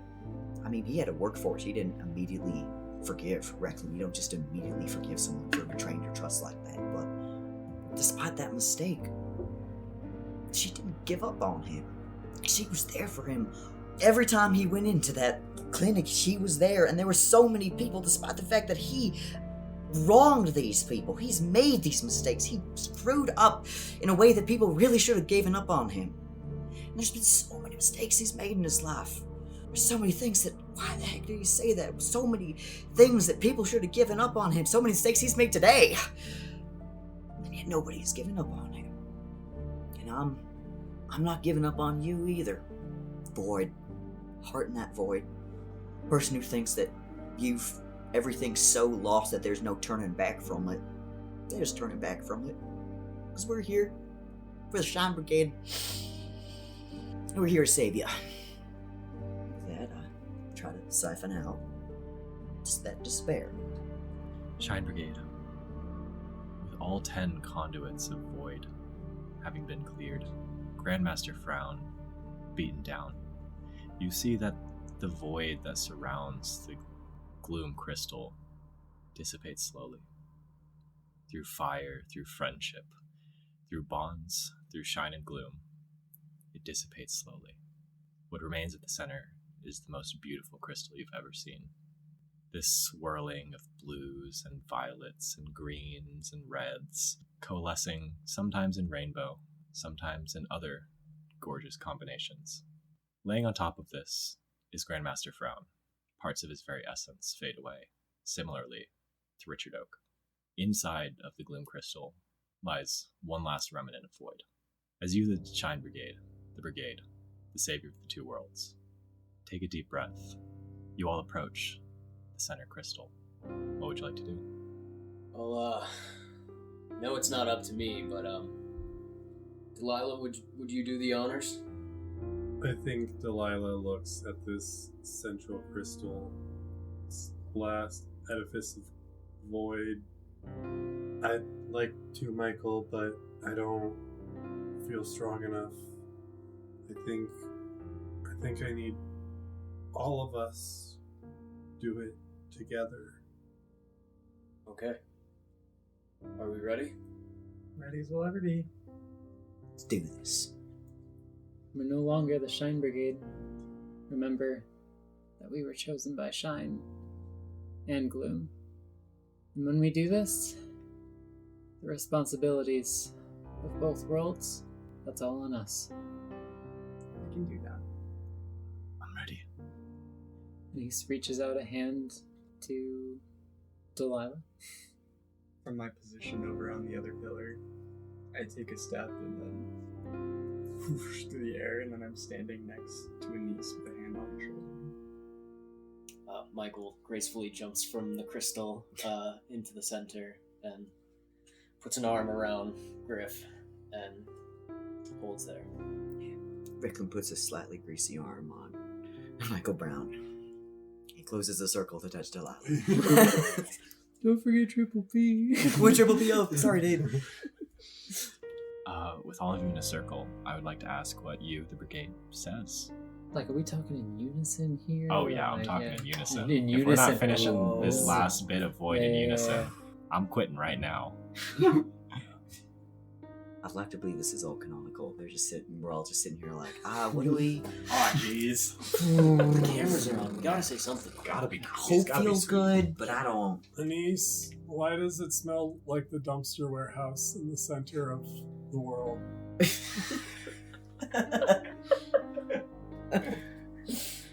I don't know. Ask the fiery one. Yeah, it's hard to say what was exactly in that grease, but... I still have a fire extinguisher in my bag. Oh, did we want to put that out? I mean, we can do that real quick if y'all want it. I mean, I've got a fire extinguisher too. Yeah, I also have... It's very important to be Stalling prepared. for timing. Yeah, okay, what do we say to the whole world now that we brought, hope? I don't like hope is a good concept. You're good wordsmithing. What's good slogan for the saving of the world? No pressure. In shine of day, in gloom of night, to broken worlds, restore our light. You, the Shine Brigade, see the last semblance of void flicker away, replaced by the light of gloom, replaced by the light of shine. On top of this crystal, Grandmaster Frown, as he used to be, a man, a general, begins to wither away. Is there anything that you'd like to say to him? The world's in good hands. We will make the world a better place for your daughter. I only hope that one day people can see Cerulean as it once was. A beautiful place. I'm sorry for all the harm that I've caused. I won't say it's okay, but Yeah, genocide's kind of where I draw the line, but We will look after your people. I will cast gentle repose on him to try to make these moments easier. I never wanted it to be like this. Toymaker. He served under me in the ward for the world. He told me there was a way that I could win. He brought me to the center of the earth, and I saw the void for all it was. And it shows me, for all I've suffered, for all I've seen. I'm sorry. I'm sorry. you may not be here to see it, but we will honor your wishes the best we can. Cerulean will return to its former glory. Former? It's gonna be better than it was. Yeah, perhaps a little bit less of a racist glory. With our lights entwined, our planets will be too. Support each other more than we ever have. Probably take some time.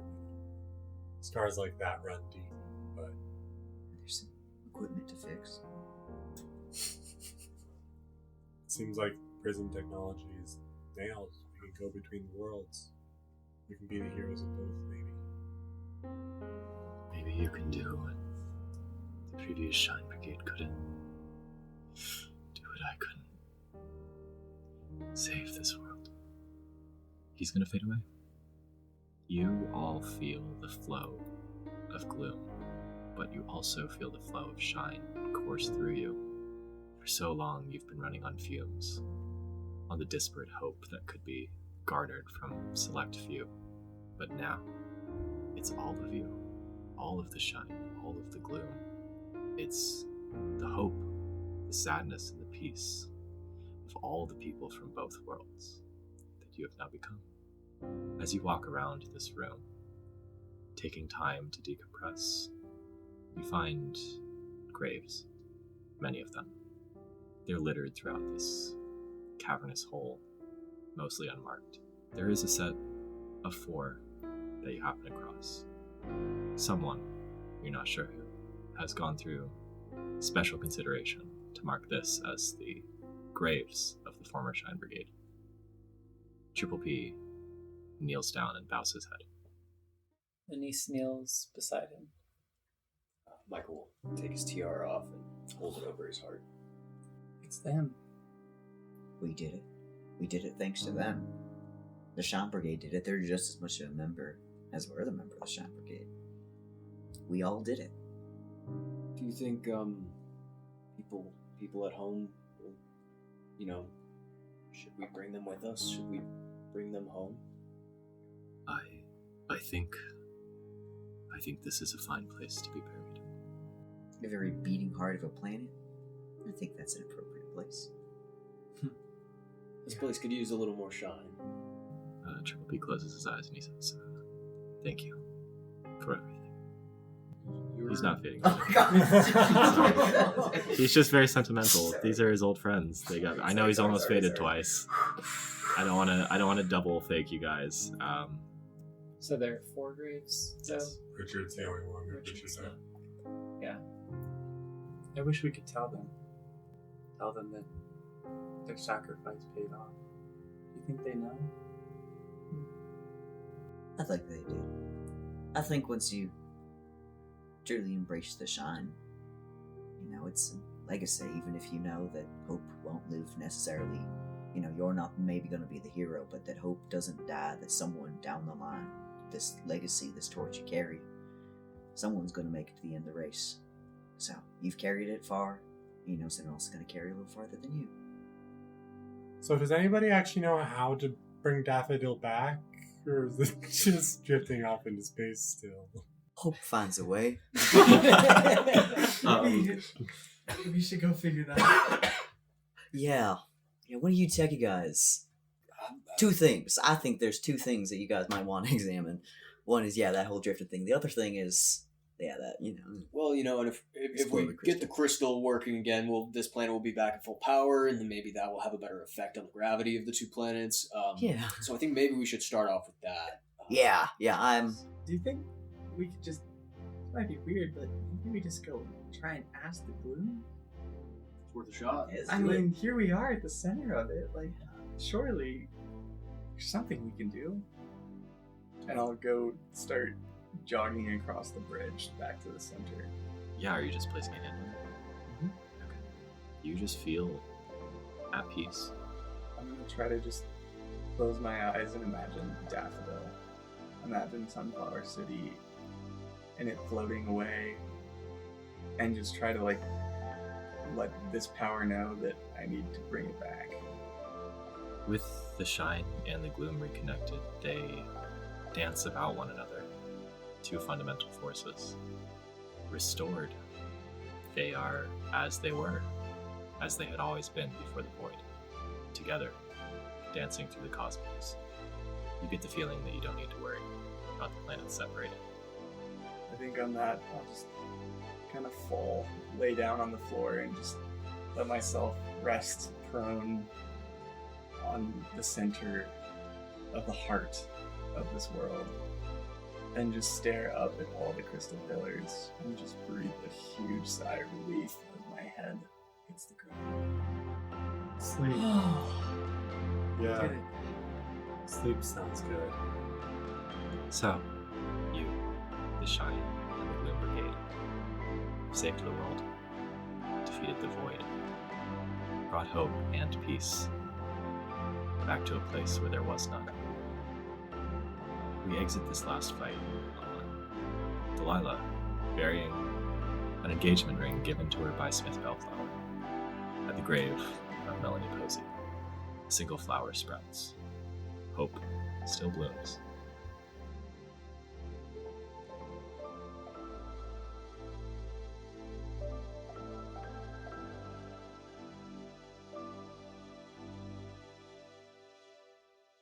Interview with Richard Oak, 1 week before the fall of the Shine Brigade.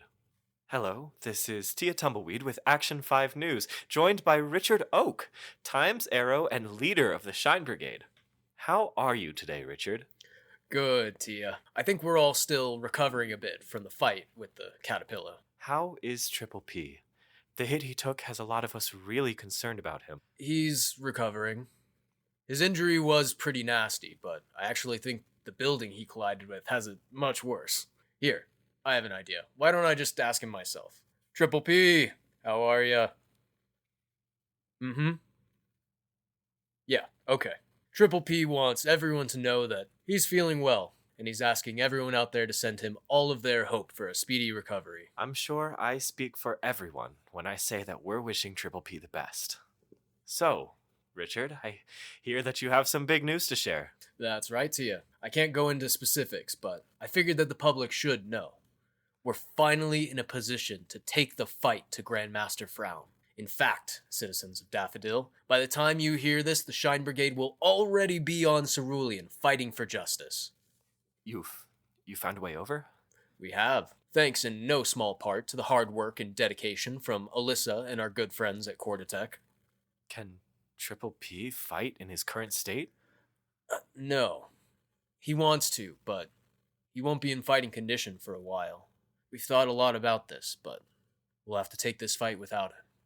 You can't wait?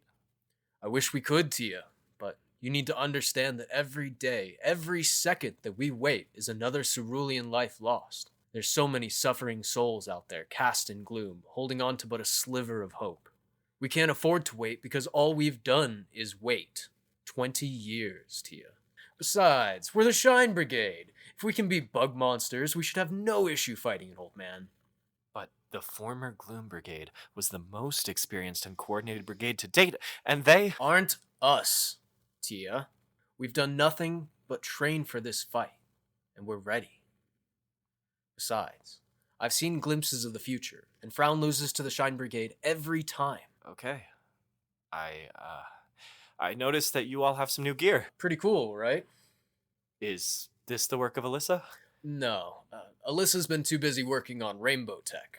This gear comes straight from the genius mind of the toy maker. Your new shield looks very heroic alongside the Sunflower Sword. Thanks for noticing, Tia. End recording.